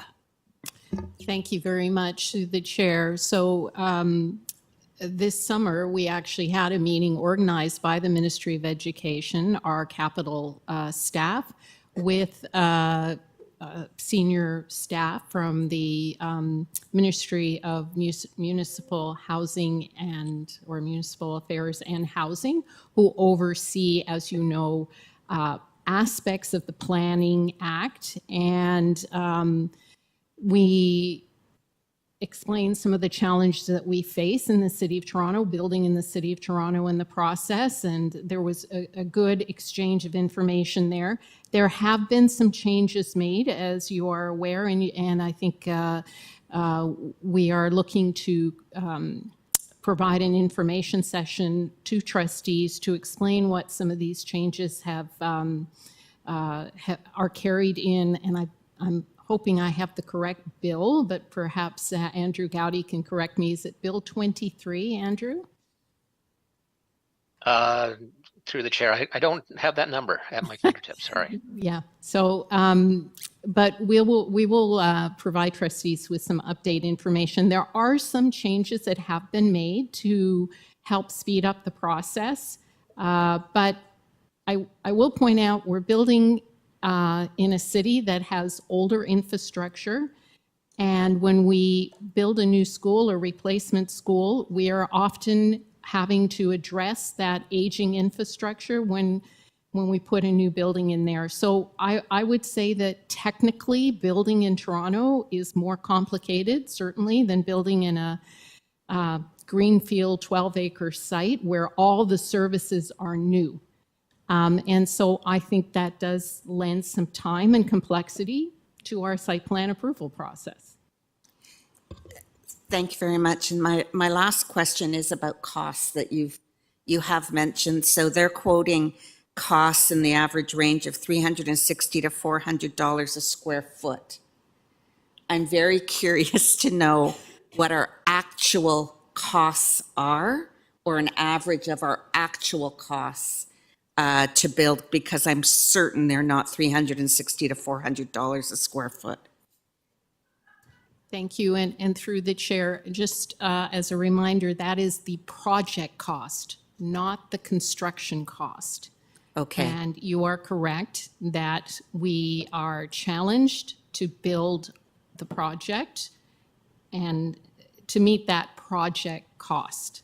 Now, I will tell you that we have been successful in the past, going back to the ministry to ask for additional funding for extraordinary costs. And we have received that, not maybe full costs, but a certain amount. Okay. Thank you very much, through you, Mr. Chair. Those were my questions. Thank you, Trustee Laskin. Next is Trustee Sri Skandaraja. Thank you. Thank you through the chair. Thank you to staff. There's so much work happening for you, especially as the development in our city is just, skyrocketing. I appreciate Trustee Laskin for asking about the design standardization. I had some concerns with that as well, and I appreciate staff for answering it. I just have a few questions through you, Mr. Chair. If I understood correctly, we don't actually have a limit on the number of projects that we can submit, not the shovel-ready one, but the other list. Is that correct? Through the chair, that's correct. There's no limit. Okay. And through the chair, I know we have a lot on that list, and I'm sure there are more. Was there any value in adding as many as we can, just to showcase the urgency and the state of, the need for more spaces in our schools?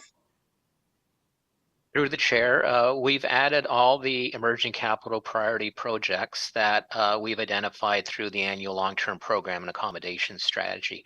So that's an annual process that we engage trustees and superintendents in to update. So there's always an opportunity every year to add more projects, but we have added all 23 projects that we've identified through that process.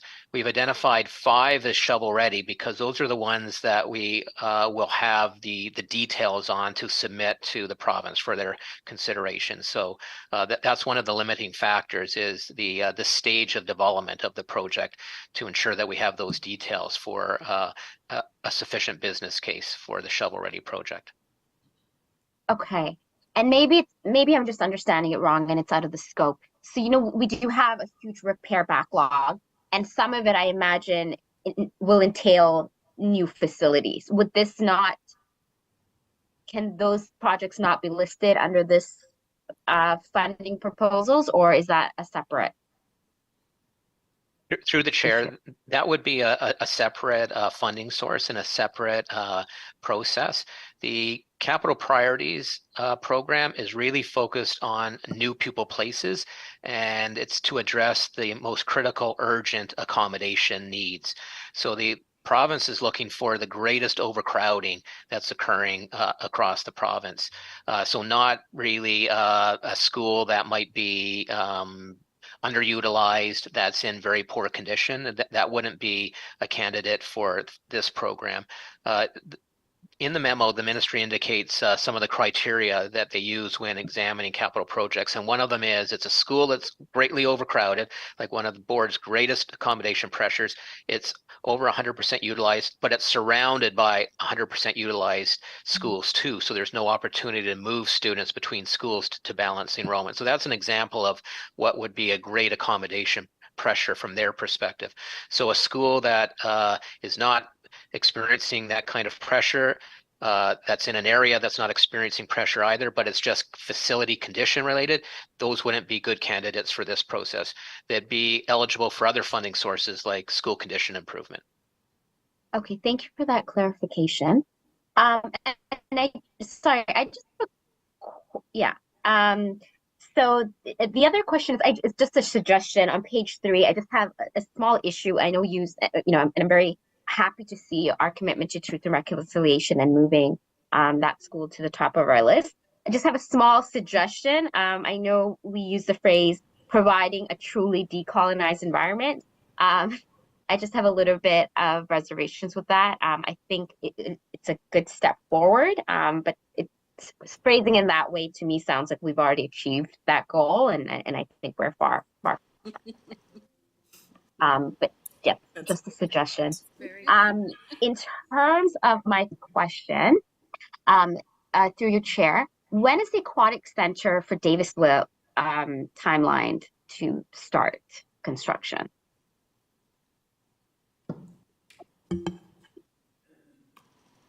Through the chair, I can begin, and Executive Officer Pachetti might have some more information. The city has tendered the project, and the costs came back higher than their budget.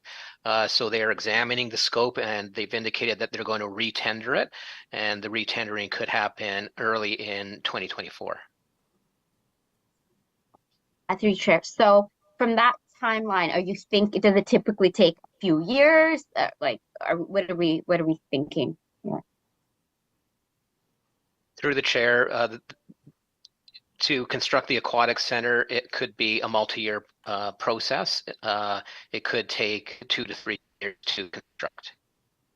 Okay, and I only asked that just to see if there's any value in putting another school on the list, if we can't build the extension to Davisville till that aquatic center is built, or do these projects take 2 to 3 years for approval anyway? So we might as well keep that here.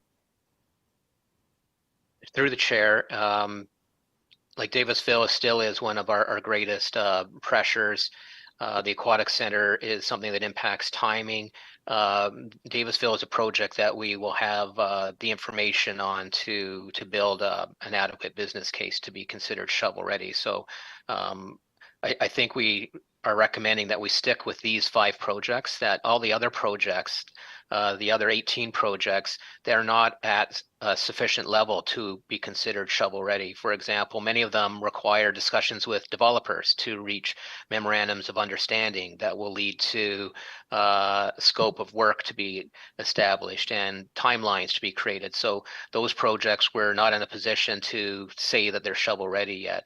Other projects require us as the Tdsb to conduct a pupil accommodation review first to establish the student accommodation plan for the area. So those projects aren't shovel ready either. And then there's other projects in the group of 18 that we're forecasting the pressure for the future, but the developments haven't started yet. So we're years away from actually experiencing a critical accommodation pressure. Thank you for that. And my last question, so in the memo from the ministry, it seems that they have a new board performance assessment, and they have certain criteria listed out, and that's, I think, going to impact our funding or the amount of time oversight that they're going to have over the process. So just wanted to know, how do you think, based on the criteria they've listed, that we as a board would fare compared to our maybe surrounding boards? Or would you not have that information readily available to you? Or did the ministry give any ideal benchmark in terms of those criteria that they've listed? Through the chair, they didn't really provide us with enough details in how to interpret that section. It is a new process, so I think to comment on how they would assess our performance would be rather speculative of us at this time. Okay. All right. Thank you. So it's a little nerve-wracking to know that they haven't given us what, they're assessing us something, they haven't told us what they're going to assess us on. But I appreciate all the work you all are doing. This is not easy work. So thank you. Thank you, Trustee Sriskandarajah. Next is Trustee Dawson, and after Trustee Dawson, I have Trustee Tdsb and Trustee Orhart. Thank you, through the chair. Thank you so much for this report. It was actually really cool to see all of what is going on in the wards outside of mine. I just have a question about Group 1 versus Group 2. Would there ever be a combination Group 1, 2? Like, I'm just struggling with the TLC's modernization initiative. Does that mean that we would never ask for provincial funding for any of those things, or? Through the chair, I think it is possible that we could have projects that we're intending to be self-financing, that when we end up developing detailed costs, we realize that the project can't self-finance, that we do need a capital grant. So I do think there's a possibility that some of our self-financing projects might also be a request for capital funding. But we don't have enough detail on these modernization projects to be able to comment on that at this time. Okay, thank you. That makes sense. Thank you very much, Trustee Dawson. Trustee Tdsb. Thank you, Chair. So a couple of questions about process first.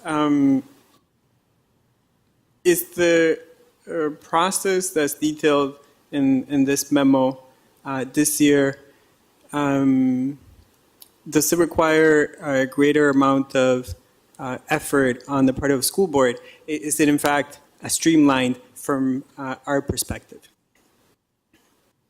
Through the chair, this is a significant increase in the amount of work that school boards have to do to submit a business case. Essentially, what the ministry is asking for in these business cases are details that in the past boards would have submitted to them after a capital project had received funding approval from them. So they're asking for all these details upfront in the initial business case for their review for funding approval. So it is a lot more work for us to get these business cases completed and off to them. Yeah, that was my first reading, so thank you for that, because it does. Sorry, can I just add? Yep.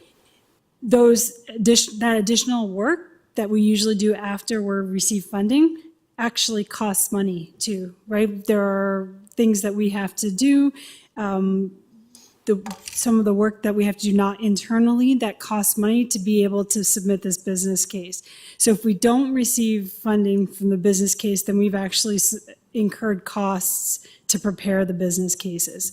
So our assumption is that once we receive the funding, that we would be able to cover those costs that we had incurred to submit these business cases, but obviously we won't receive funding for all of them. So we are sinking costs prior to receiving funding that we haven't done previously. Thank you, through Chair, and the Associate Director's psychic, because that was going to be my question, and I appreciate that. So we're spending more money to apply for these projects, and of course, there's no way to guarantee that we would outbid other school boards in this process. Is that correct? Yes, that's correct. Thank you. Yeah, thank you. And of course, that's sunk money. It's public money. And we're spending that money, but other school boards are also spending those monies as well. The other part of the questions in regards to some of the changes that are happening provincially in terms of application processes through the municipality. Because there are some elements that I think have reduced timelines, but how that will actually play out on a complicated building, an older building, a rebuild that requires dealing with heritage designations or a number of other issues, it remains to be seen. Do we expect to be able to turn around these projects year to year? Is that like a reasonable timeline for us to expect to be able to turn this around with the City of Toronto? Through the chair, I can start and then I can turn to my colleagues. I think that Officer Pachetti had the bill correct. Bill 23 is building homes faster. And so the province has given themselves some authorities to be able to move certain projects through the site plan approval process much more quickly. In fact, not even having to necessarily go through it in certain cases. But again, you've identified things like heritage that will still impact our ability to move forward. I think it would be difficult. I think the timelines will improve. I'm not sure if the timelines will be what the ministry is expecting for boards, I guess, to be determined once we receive the funding. Fair. I think that's a good enough answer. And I would think that, on projects that were taking 3+ years to go through zoning or site plan approvals, that, if you could reduce that in half, that would be great. But obviously that wouldn't meet the sort of timelines that are hinted at in the memo. And I think that's a difficult way to budget when we're expected to budget year to year on some of these problems. And the questions of some of the previous trustees hinted at that. Changing tunes a little bit, I think we would benefit collectively, and a little out of scope, so hopefully it's okay. It's just a short question and a comment. From having a holistic report that looks at all the capital needs, and so we can better understand what's in the pipeline, including these projects. So when would we be able to expect to see that? Is that something that would come in through the budget process, or would there be anything in this semester that we could expect to see?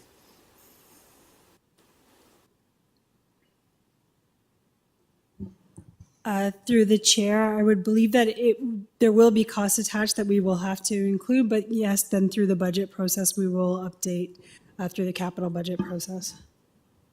Thank you. And then the last question, we've had a really difficult time getting childcare projects off the ground. There was a section in the memo that said that we could also add childcare projects to the list. But understanding that it's been so difficult in previous years getting these projects approved and built, did we actually apply for any sort of joint projects that would include more money so that we can be more efficient in how we utilize our resources? Through the chair. So this process is about submitting business cases for the new pupil places, and there is an opportunity to apply for childcare spaces as part of one of school board's projects. So we're submitting 5 projects as shovel ready. The first one, Kapapa Machkwe, already has received childcare funding. So it's unlikely that we're going to get more funding for that capital project. Projects 2 and 3 are existing schools. So St. Margaret's Public School and Secord Elementary School both have childcares already within them. And so those are replacement schools, and the city wishes the childcares to be replaced. So we will be submitting requests for childcare capital as part of those 2 business cases. The 4th project is a new school on a site in Etobicoke Center, and the city has indicated that they would like a childcare center to be part of that project, so we will submit for that as well. And then the 5th project is an addition at Davisville, and we won't be submitting for a childcare there because there already is one. Thank you for that. And if I can understand, as a follow-up,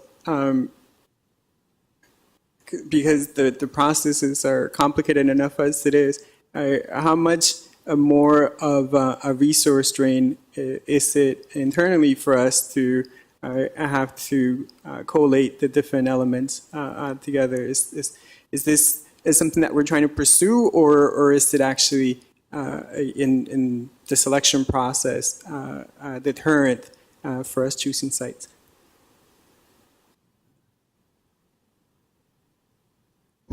I can start with that through the chair. So in the past, we have submitted our school new builds together with childcare. So this wouldn't be something new that we would be doing. And the issue is when you build a joint school childcare, it's hard, especially because it's one project, to determine which are school-related costs versus which are childcare-related costs. So when there are overages to the entire project, we don't proportionately allocate them between childcare and the school. Whereas previously, when we've talked about childcares and not being able to move them forward, those have been standalone childcare projects. So we know that 100% of the cost relates to childcare, and therefore that's why I think we're very easily able to identify the overrun on childcare that should be funded by somebody other than a school board. Thank you. Appreciate that. That was the last question. Thank you, Chair. Thank you. Next is Trustee Erhard. You hear me okay? Oh, there. Thank you. I just wanted to ask quickly about Kapapamachakwe and replacement school.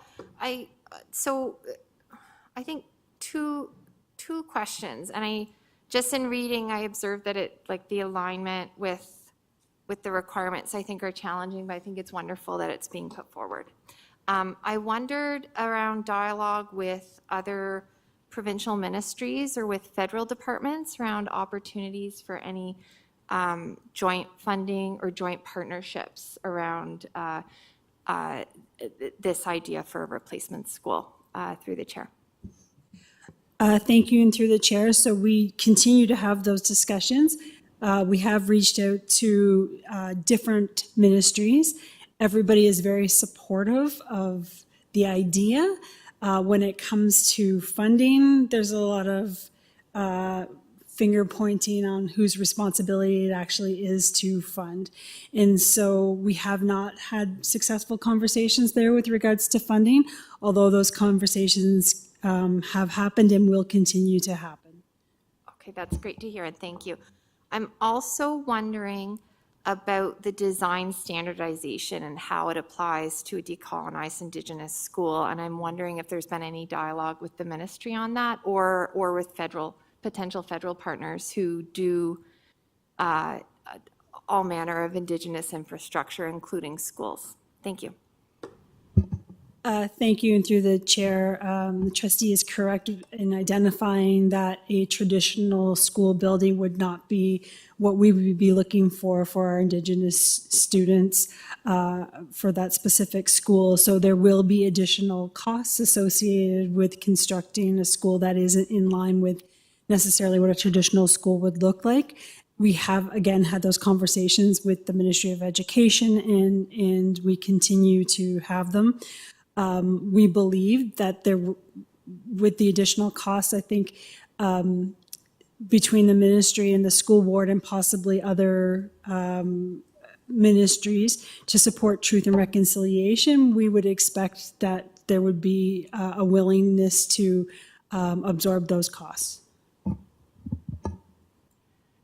That's great to hear, and those are all my questions. Thank you so much. Thank you, Trustee Erhard. Any other questions? Anyone else online? That's the end of the questions. So can I have a mover and a seconder for this report? Trustee Sriskandarajah. Trustee Pay, sorry, Trustee Pay had the hand up, so I'll get you next time, Trustee Sriskandarajah. So all those wait, I don't have Denise here, so I want to make sure we have e-scribe okay for this vote. Oh, there she is. So we can open the vote. Go ahead. You can vote on e-scribe. Ernest Lynn in favor. Trustee P in favor. Rajikal Singham in favor. Trustee Rajwani in favor. And James Lee's in favor. Trustee Patel in favor. Sorry, Trustee Wong in favor. Missing anyone?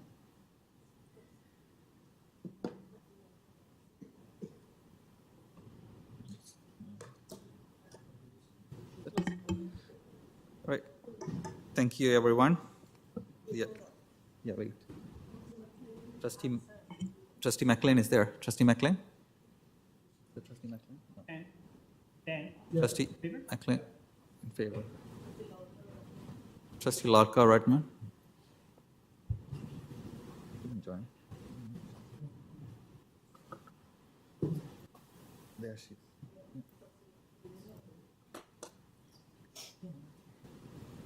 Trustee Larka Rotman, are you there? Okay. Item is closed. Thank you. We now move on to 7.2, National School Boards Association 2024 Annual Conference Expense and Presentation Approval. Can I have the staff to start on this item? Mr. Chair, Trustees Laskin and Chernusland have been invited to present at the National School Boards Association Annual Conference in April 2024 in New Orleans, United States. In accordance with the trustee expense procedure, this matter is before you for approval, please. Okay. Can I have a mover and a seconder? Trustee Dawson and Trustee Pei. Any questions on the item? Seeing none, we'll get to vote. Can I get someone? Oh, we got the mover in a second. We'll open the vote on e-scribe. Please vote on e-scribe. Trustee Rajwani in favor. Shan in favor. Lee is in favor. Patel in favor. Pei.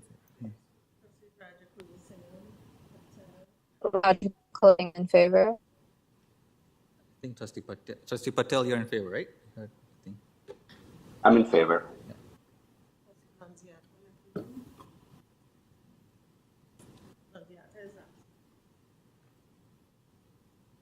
Okay. Thank you, everyone. That carries. Moving on to number 8. We have 3 written notices of motions for consideration. We'll start with 8.1, intentional enhanced efforts to create improved levels of kindness and respect. This is moved by Trustee McLean and seconded by Trustee Erhard. We can start with the mover to present on this item. Thank you, Mr. Chair, and through you. This, I want to be up front. This is comes from not a significant database study, sponsored by, Dr. Cameron or any research like that. It's more of anecdotal responses that I've gotten from teachers and administrators, parents to a certain degree. This is around acknowledging that life in our schools is different post-pandemic than it was pre-pandemic, in that there are different levels of kindness and respect that students are showing to each other. Students are sharing with teachers and administration. I have administrators that have noticed a difference in the manner in which some of the parents in their community disagree. The level of animosity is picked up a little bit. We know our students are struggle through the pandemic and through being isolated. We know they're challenged with their mental health and well-being. And we know that this isn't alone. This isn't a Tdsb thing. If you watch the news, there are a number of boards that are going through having the same kinds of challenges. This is designed to try to build on that which is in the curriculum, because there's a great deal in the curriculum around character and kindness and empathy. And I've had the good fortune of going to some character assemblies. So I know schools, and I certainly don't want to suggest that schools aren't doing lots to try to address this. But I think that what this report would seek to do is to verify that this is an issue for us, and B, look at places within the system and externally that are having some success with these challenges and providing additional options for schools and school communities to potential, extra tools at their disposal. I had some suggest that maybe school councils and the school improvement plan, if there was an issue that the school itself recognized that they were having a challenge with, maybe they would be open to incorporating with. We've had increased evidence and incidents of hate. The demonstrations today are a pretty good example of the challenges that exist in our greater communities, and that more empathy and more respect and just a greater level of kindness and consideration and empathy for each other, I think would be beneficial. I think besides all the good technical things we teach our children, these foundational skills around empathy and respect and kindness are beneficial. And so this report seeks to build on the work that will be done in the multi-year strategic plan, creating some options that we may choose to utilize. So thank you for your consideration, and I'll leave it to the seconder if she's so inclined. Thank you, Trustee McLean. Trustee Earhart, do you want to add anything to the mover? Yeah, I'll just say quickly that Trustee McLean approached me with this motion in dialogue, and I really appreciate coming forward with the spirit with this at the time that we were initially discussing it. I really shared the view that what I was seeing as a new trustee was something coming out, I believe, of this pandemic. I believe there's all kinds of other routes to what we're seeing, but I feel that it's important to get some expertise to really think about this and think about this in the context of hate, because I know we need to be discussing hate and anti-hate strategies, but also to be looking at other aspects of kindness, citizenship, and I feel that even though that could sound trite, kindness could sound trite, there's quite a bit of depth to the expertise and what's already happening, and perhaps what we can be building upon. And so I'm just very grateful to be supporting this motion, and to Trustee McLean for putting it forward. Thank you. Okay. Any speakers or questions on this item? Trustee King? Through the chair, appreciate the motion from the mover and seconder. I can definitely affirm that through the work in my ward, I've seen evidence of the same kind of incivility and challenges, particularly I'd say in parent community as well as in our schools. But I've also seen great evidence of different organizations, really reaching out, trying to make themselves available to the TDSB, to our students, with programs that are exactly this. They're really focused on growing empathy, and I've seen the results of some of those programs in our schools as well. So really supportive of this.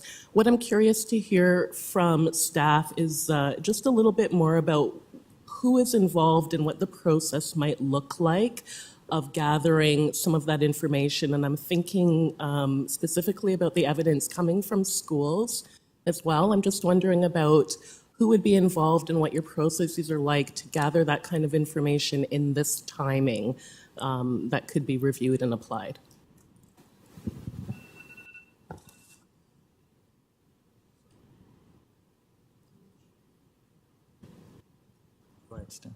Through the chair, thank you for the question.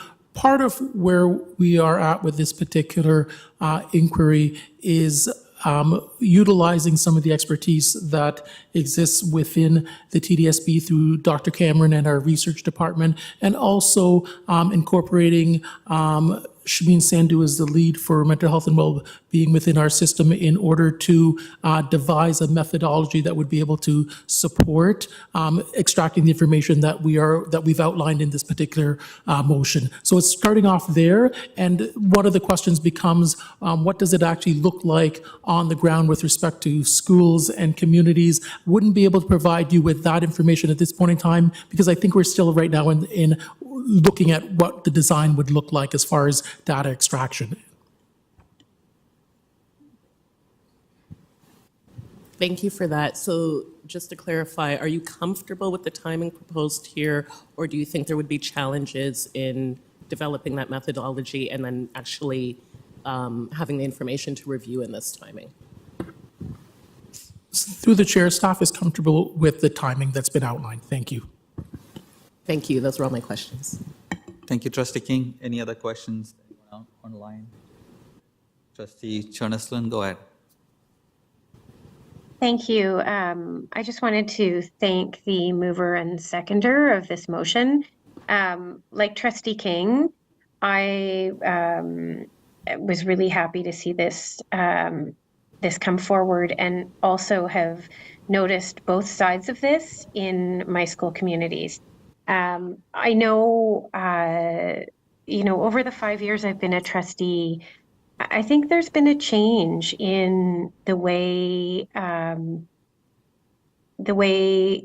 some of the communications come into our office, either via phone calls or by email.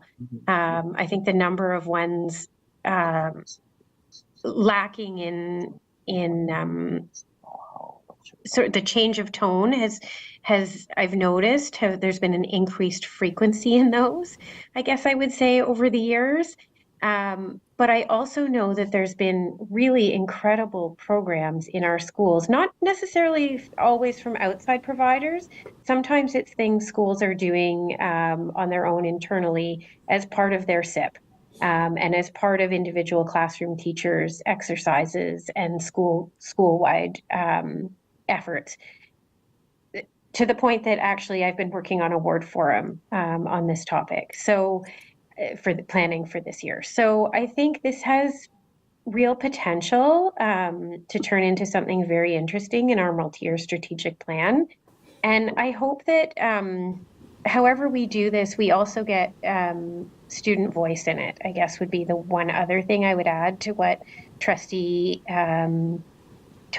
King had suggested, because I do think we should be getting information from our schools about what's working well, so that we can build on that. And I think part of that may come from student voice as well. So thank you to the movers for this motion. It is, I think this is something that while it kind of points to something negative, that we can turn into a positive.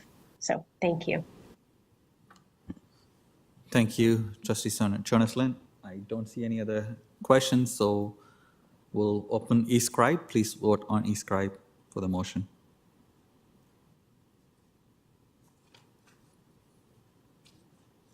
Shan in favor. Cherneslin in favor. Zingham in favor. Trustee Local-Rotman in favor. Pay in favor. Trustee Lee is in favor. Trustee Rajwani in favor.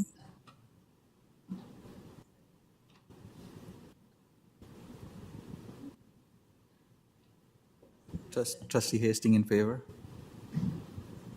Trustee Patel? Okay, all right, thank you. The motion carries. Thank you to the mover and the seconder. We have the next item on student nutrition, Trustee Sri Skandaraja and Trustee Raja Kulasingham. Trustee Sri Skandaraja, do you want to start? Sure. Thank you, everyone. So Trustee Raja Kulasingham and I have brought forward a motion on student nutrition. I'm sure it comes as no surprise that there has been major issues of food insecurity within our city and across our country. We see this, of course, attributed to the fact that there's been a rising cost in food, and more students are coming to school hungry. In fact, there was a Toronto Star article recently showing that almost 30% of students, our school-age students, are food insecure. We as a board have advocated on this issue before. We have sent a letter to our other federal counterparts. The federal government did make a commitment in their last election that they would be looking into or promised a national school food program that we hope, we keep hoping that in fact will take place and they'll live up to that promise. This is especially important in light of the fact that Canada is the only G7 country without a national school food program. So it's clearly not an issue of economics, it's an issue of political will and where our priorities are. We know at the school board, we have tons of research that shows that students have higher academic achievements when they have access to consistent, nutritious food. And we also know that lack of access to this food can lead to often behavioral issues that impact and disrupt students' learning and the learning of those around them. As we know that this cause, of course, irritability and an inability to focus. And so currently we do have some student nutrition programs in our board, but they are piecemeal. They're not system-wide. And they have sort of different funding regimes and things of that nature. So this proposal, which has, staff have looked at it, is, imploring that that the director report back to us in January 2024, which is the timeline they have agreed to, which will include the status of our current funding programs, including looking at the sources of funding that we do receive, and then to ultimately propose a strategy to increase students' access to nutritious programs and possibly looking at more sustainable strategic partnerships, including Toronto Public Health. And we thought that this was, it was a good way for us to do our part as we wait on the other provincial or the other government counterparts.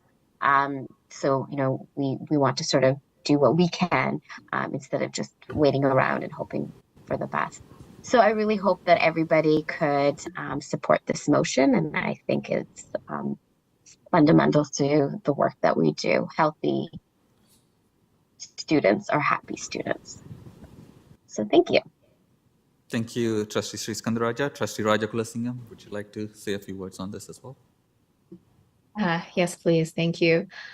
Through the chair, I know this is something that we all agree on and is incredibly important. Regardless of where we live in the city, I think this is an issue that impacts students across the board. And I want to thank Trustee Sri Skandaraja for bringing forward this motion so we can take a look, another look at how these programs are impacted, especially after the pandemic, and how many inequities that have existed have been amplified since. We are seeing inflation and how it's impacting communities, higher levels of unemployment, families with precarious housing and immigration status, the list goes on. And I think we know that different communities locally have initiatives going on, but hopefully through this motion, we can have all that information in one place and see if there's anything that we can do system-wide. And this is directly going to impact or increase a student's sense of belonging in our schools,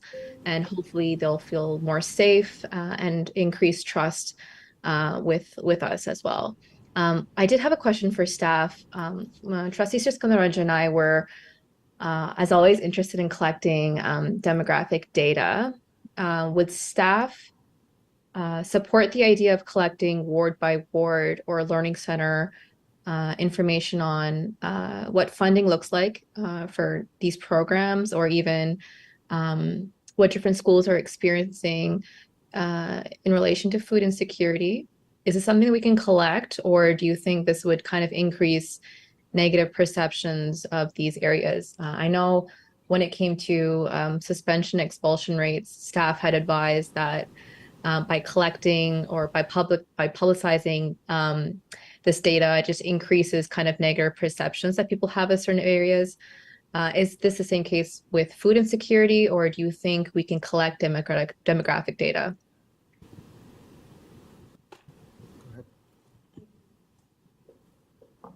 Thank you very much. Through the chair, we will work with Toronto Public Health. We know that they have been also focusing on food insecurity across the city. So perhaps their data sets, along with any data sets we may have access to, may provide us with the information where we can report back sort of more discreetly across communities, perhaps collection of wards, without stigmatizing particular schools. I think the intent here is also to look at areas where there may be insufficient funding through our current ways of funding student nutrition, which may vary across community, and for us to identify that in a way that is clear to the board so the board can make some policy decisions without stigmatizing communities further. We also recognize that food insecurity and a lack of student nutrition is an issue that is pervasive across communities, and that there are young people in all of our schools, sadly, whose families are facing food insecurity. So we are working through what data we will be able to provide back to trustees in order to help you make whatever policy decisions you feel is appropriate as a result of our needs assessment.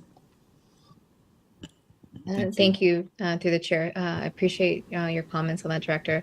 I think my concern, as much as we need to be working with other partners, especially at the city level, I think what my concern when we not depend or kind of rely, I guess, on data from other agencies, sometimes it takes a while for it to get to us. I remember during the pandemic when I know Trustee Siskanaraja had asked Toronto Public Health numerous times for the hotspot map, and it took so long for us to get it. We really needed that data in order for us to identify which schools were further at risk and needed that additional funding to support smaller class sizes. And it took so long to get that information. So I always love it when we're able to provide that information. But I understand with this type of work, we do need to have that partnership with the city. But sometimes it worries me when it takes a while for us to get that information and then act on it. But yeah, I'll leave it at that. And thanks. Thank you, Trustee Rajakulasingam. Trustee Laskin. Thank you very much, and I support obviously this information, but I did have a couple questions for staff. I know within schools in my ward, some have kitchens, so they actually can provide a different kind of program for nutrition than others that don't have kitchens. And the food has to be prepackaged, for example. Some have many volunteers that can support the distribution of food. Others do not have many volunteers. So I'm wondering, as part of the information that comes back to us, there'll be a certain amount of detail in terms of what is the current program, and differentiate between those communities where the nutrition programs have to be, all bought and prepackaged, whether it's, I'm making this up, Costco granola bars, versus other programs that can take watermelons and cut it up and distribute. Like it's just different if you've got kitchen facilities or if you don't have kitchen facilities. And then the other question I have, and it goes to the funding issue.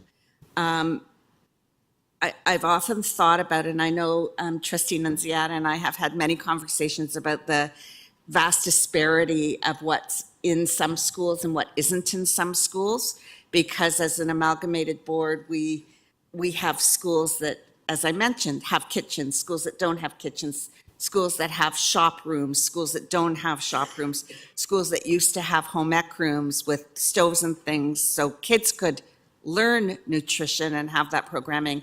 And then those have, gone by the wayside. So I am wondering about, as a corollary to this, if in fact we're going to get serious about nutrition programs, if there also has to be a funding piece associated with it.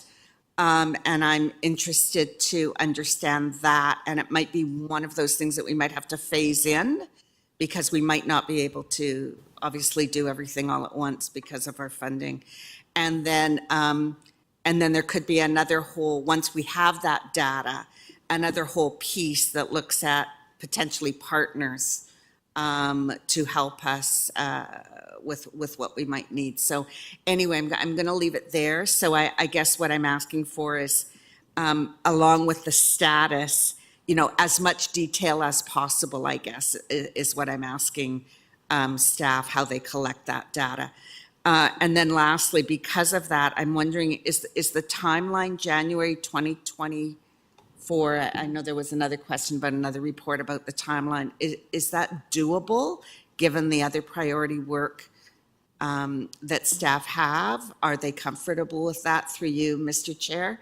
I'm assuming so, because the motion is in front of us and would have been discussed with staff, but I just wondered, my colleagues' points, the sooner we can get this, obviously the better it is, because our budget process is starting early this year.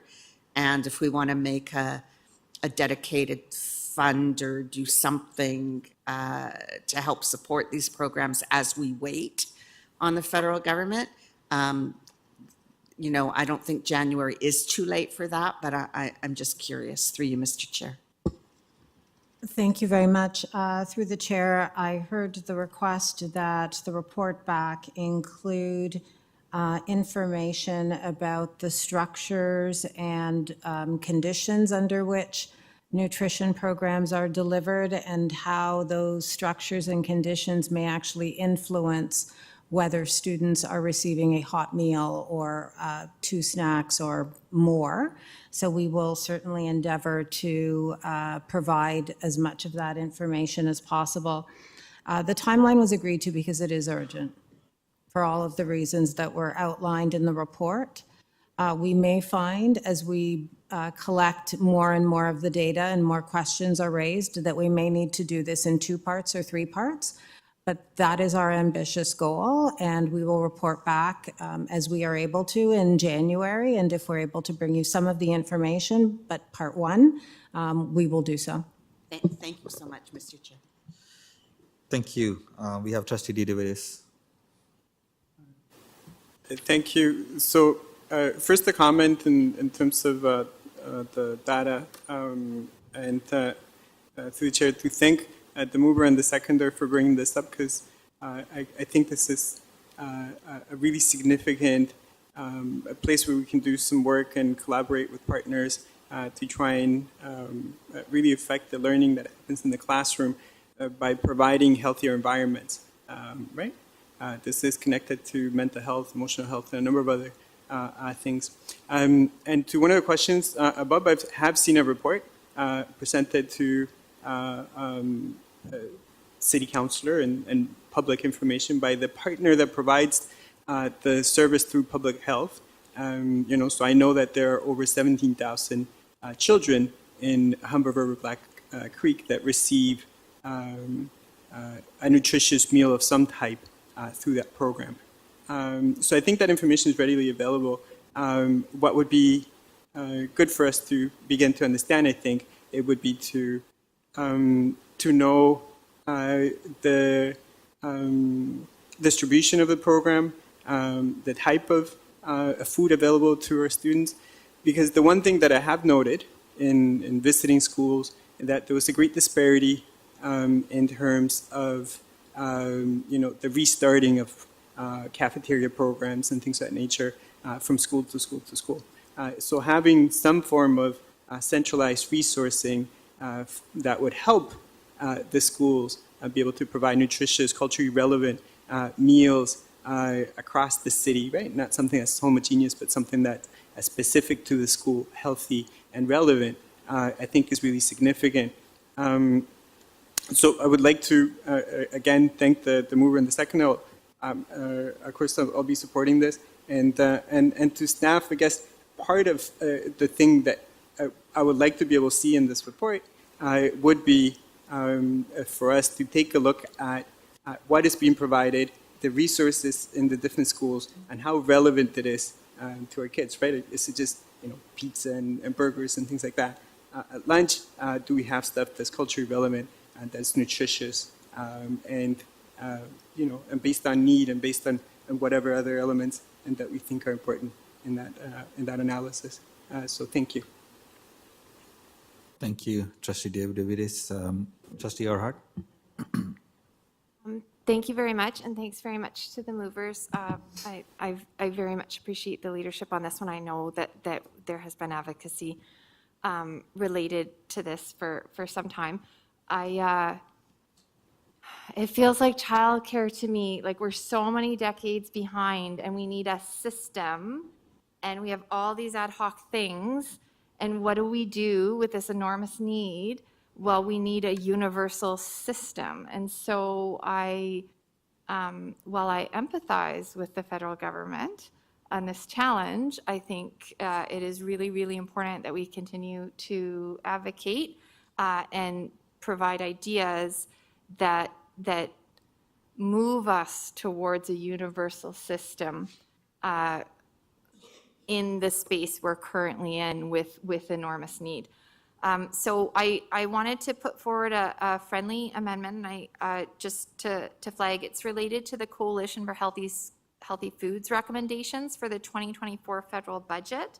And so I'm proposing, I don't know if we can get it on the screen, it's just a simple line that as part of this motion, we would endorse the Coalition for Healthy Foods recommendations for the 2024 federal budget, which include funding recommendations for existing and expanding school food programs. I think this is helpful to add right now because it times us in our budget advocacy process as well, and it aligns us with what's being asked for nationally or federally, which I think is very important. I can read the recommendations, if that would be helpful, that were found that they have put forward. They recommend that the Government of Canada allocate $1 billion over 5 years and collaborate with provinces, territories, and Indigenous partners to provide them with an initial $200 million as soon as possible to fund existing school food programs. 2, create a separate school food infrastructure fund grants program of at minimum $50 million. 3, negotiate independent school food policy agreements with First Nation, Inuit, and Métis leadership to ensure long-term and sustainable funding for Indigenous school nutritious meal programs. And so I think it aligns very well with our efforts, and happy to take questions. Thank you. Thank you, Trustee Orhart. Is there a seconder for the amendment? Trustee Dawson? Any discussion on the amendment? Since there's no discussion on the amendment, we'll vote on the amendment first. The amendment is to add another section to the motion to support the recommendations put forward by the,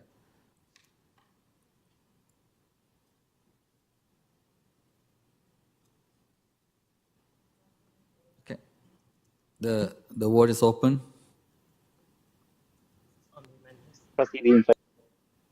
Trustee Cherneslin in favor. Shan in favor. Pay in favor.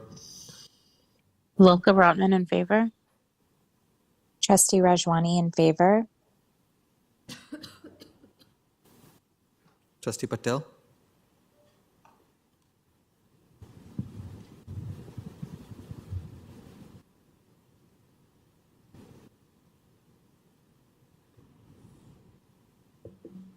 Okay, that carries, and we go back to main motion. I have 2 more trustees on the list to talk. Trustee Arts and Trustee King. Go ahead, Trustee Arts. Through you, Mr. Chair. I have one question and one note. The question is that I don't know if through this report we could, or review, we could look at, or staff could look at how we might capitalize on the programs within our schools, like our high schools. Trustee Chernoslin and I had a really wonderful summer visit to David and Mary Thompson, and the gardens there, and the food program, the catering, nutrition program that they run out of the school is amazing. Even out over the summer months, so to talk with the students, growing quite an impressive array of crops. And I know that they're not the only school that does this. I know we have quite a few high schools that do this.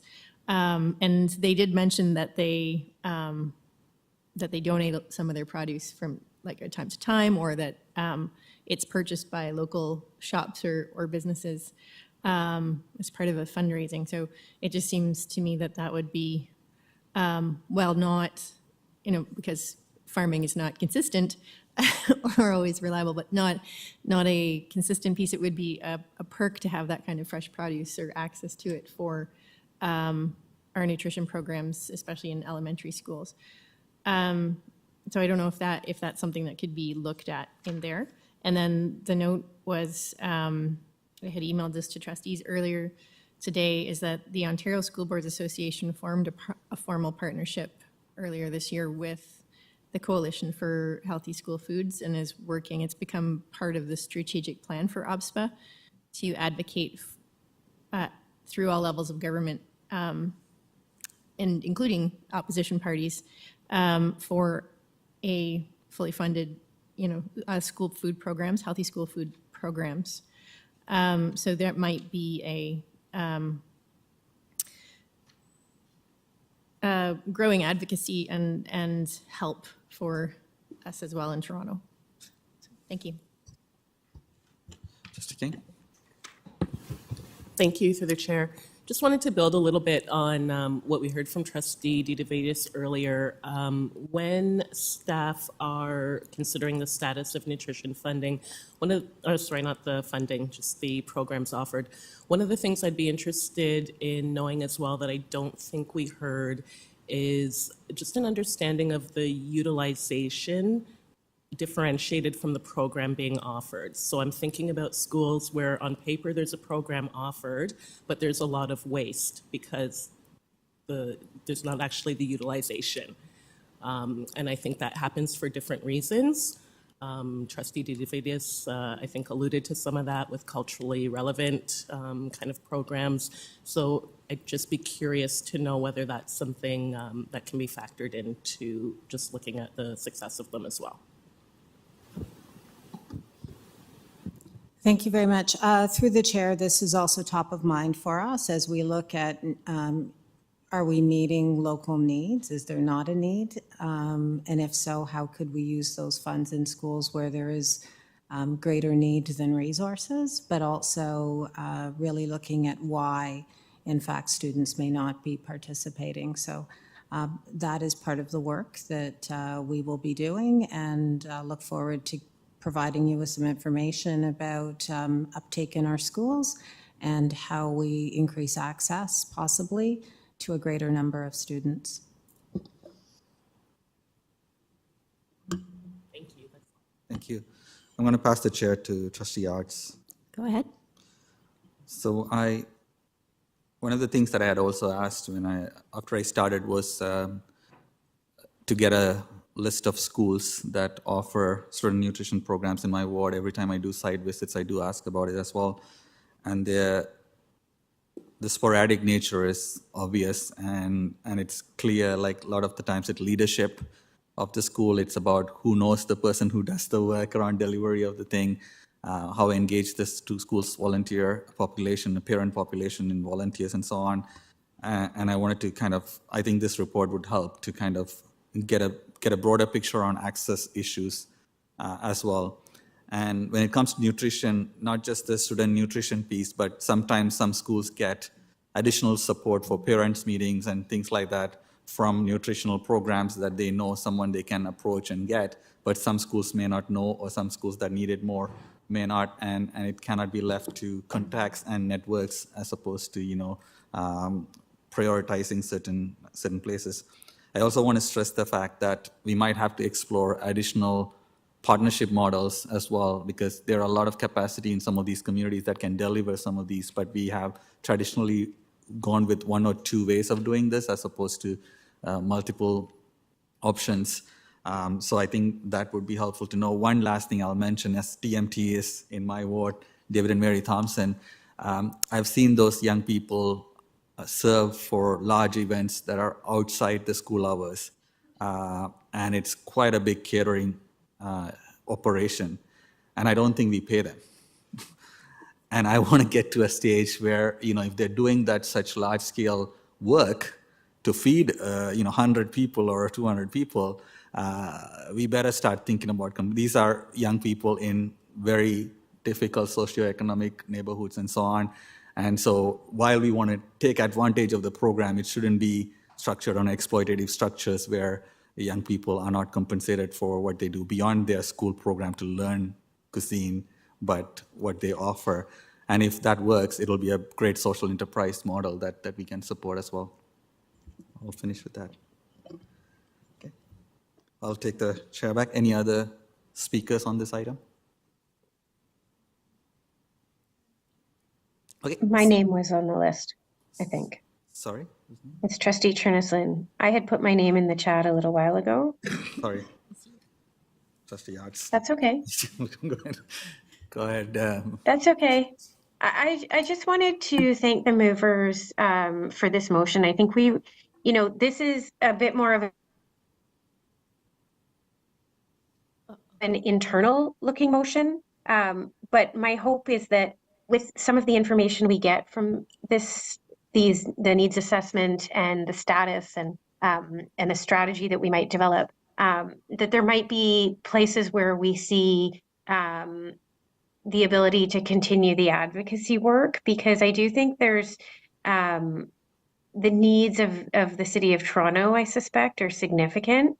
And while I do think there are creative approaches that I hope this will bring out, that we might be able to tap into and think about differently, I'm hopeful also that we will be able to share what we learn from this with our neighboring boards through OBSPA, and that they can then share in their advocacy work that they are doing on the national level, not just with the different levels of government, but also through the National School Boards Association, because I think this is really something that many provinces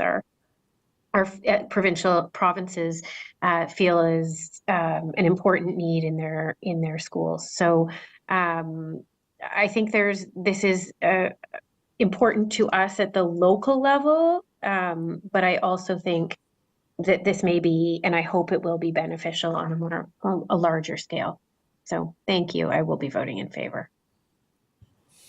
Thank you, Chair Cherneslin. I don't see any other trustees on the list, so we'll move.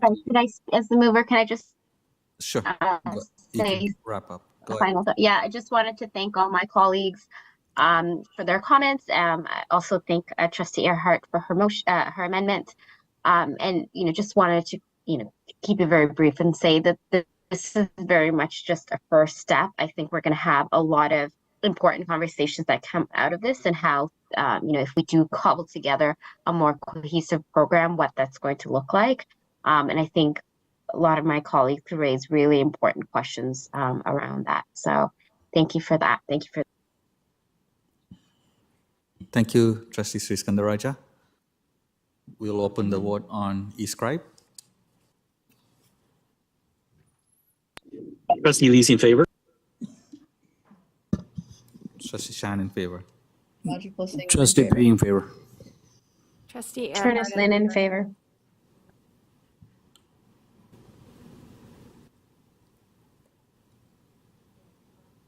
Trustee Earhart in favor. I'm in favor. Trustee Patel and Trustee Rajwani. She's in favor. Patel's in favor. Trustee Rajwani.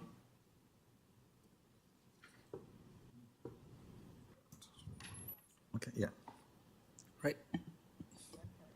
That carries. Thank you very much. We'll move on to the last item on the written notices of motion that are for consideration today. This one is Toronto Youth Cabinet Statement Endorsement. Trustee Dawson and Trustee King. Trustee Dawson, do you want to start it off?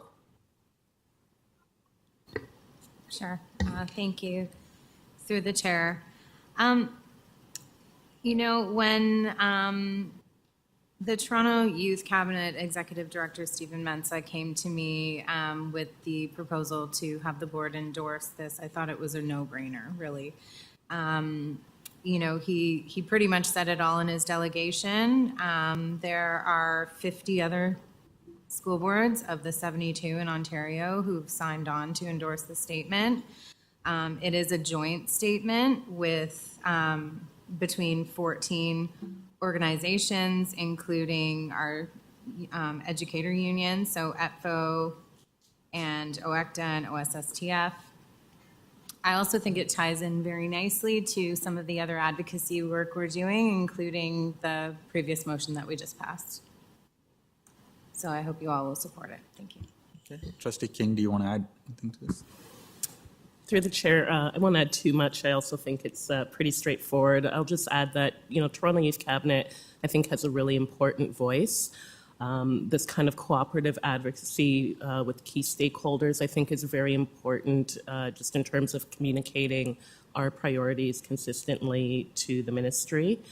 Toronto Youth Cabinet has been very successful in the past with their advocacy, and their success in this case would also be success in terms of supporting our student achievement and well-being goals. So I think that the recommendations in here would be a great complement in terms of investments to the other kinds of academic investments that we've seen from the ministry to make sure that our students are in school and positioned for learning in terms of their mental health, their nutrition, and their overall well-being. So again, thankful for Stephen Mensah bringing this forward. Thank you, Trustee King. Anyone else would like to speak or ask questions on this motion? Seeing none, we will open the vote on the e-scribe. Please vote on e-scribe. Shan in favor. Shan in favor. Lee in favor.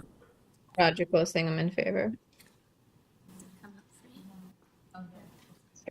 Ernest Lynn in favor. Pay in favor.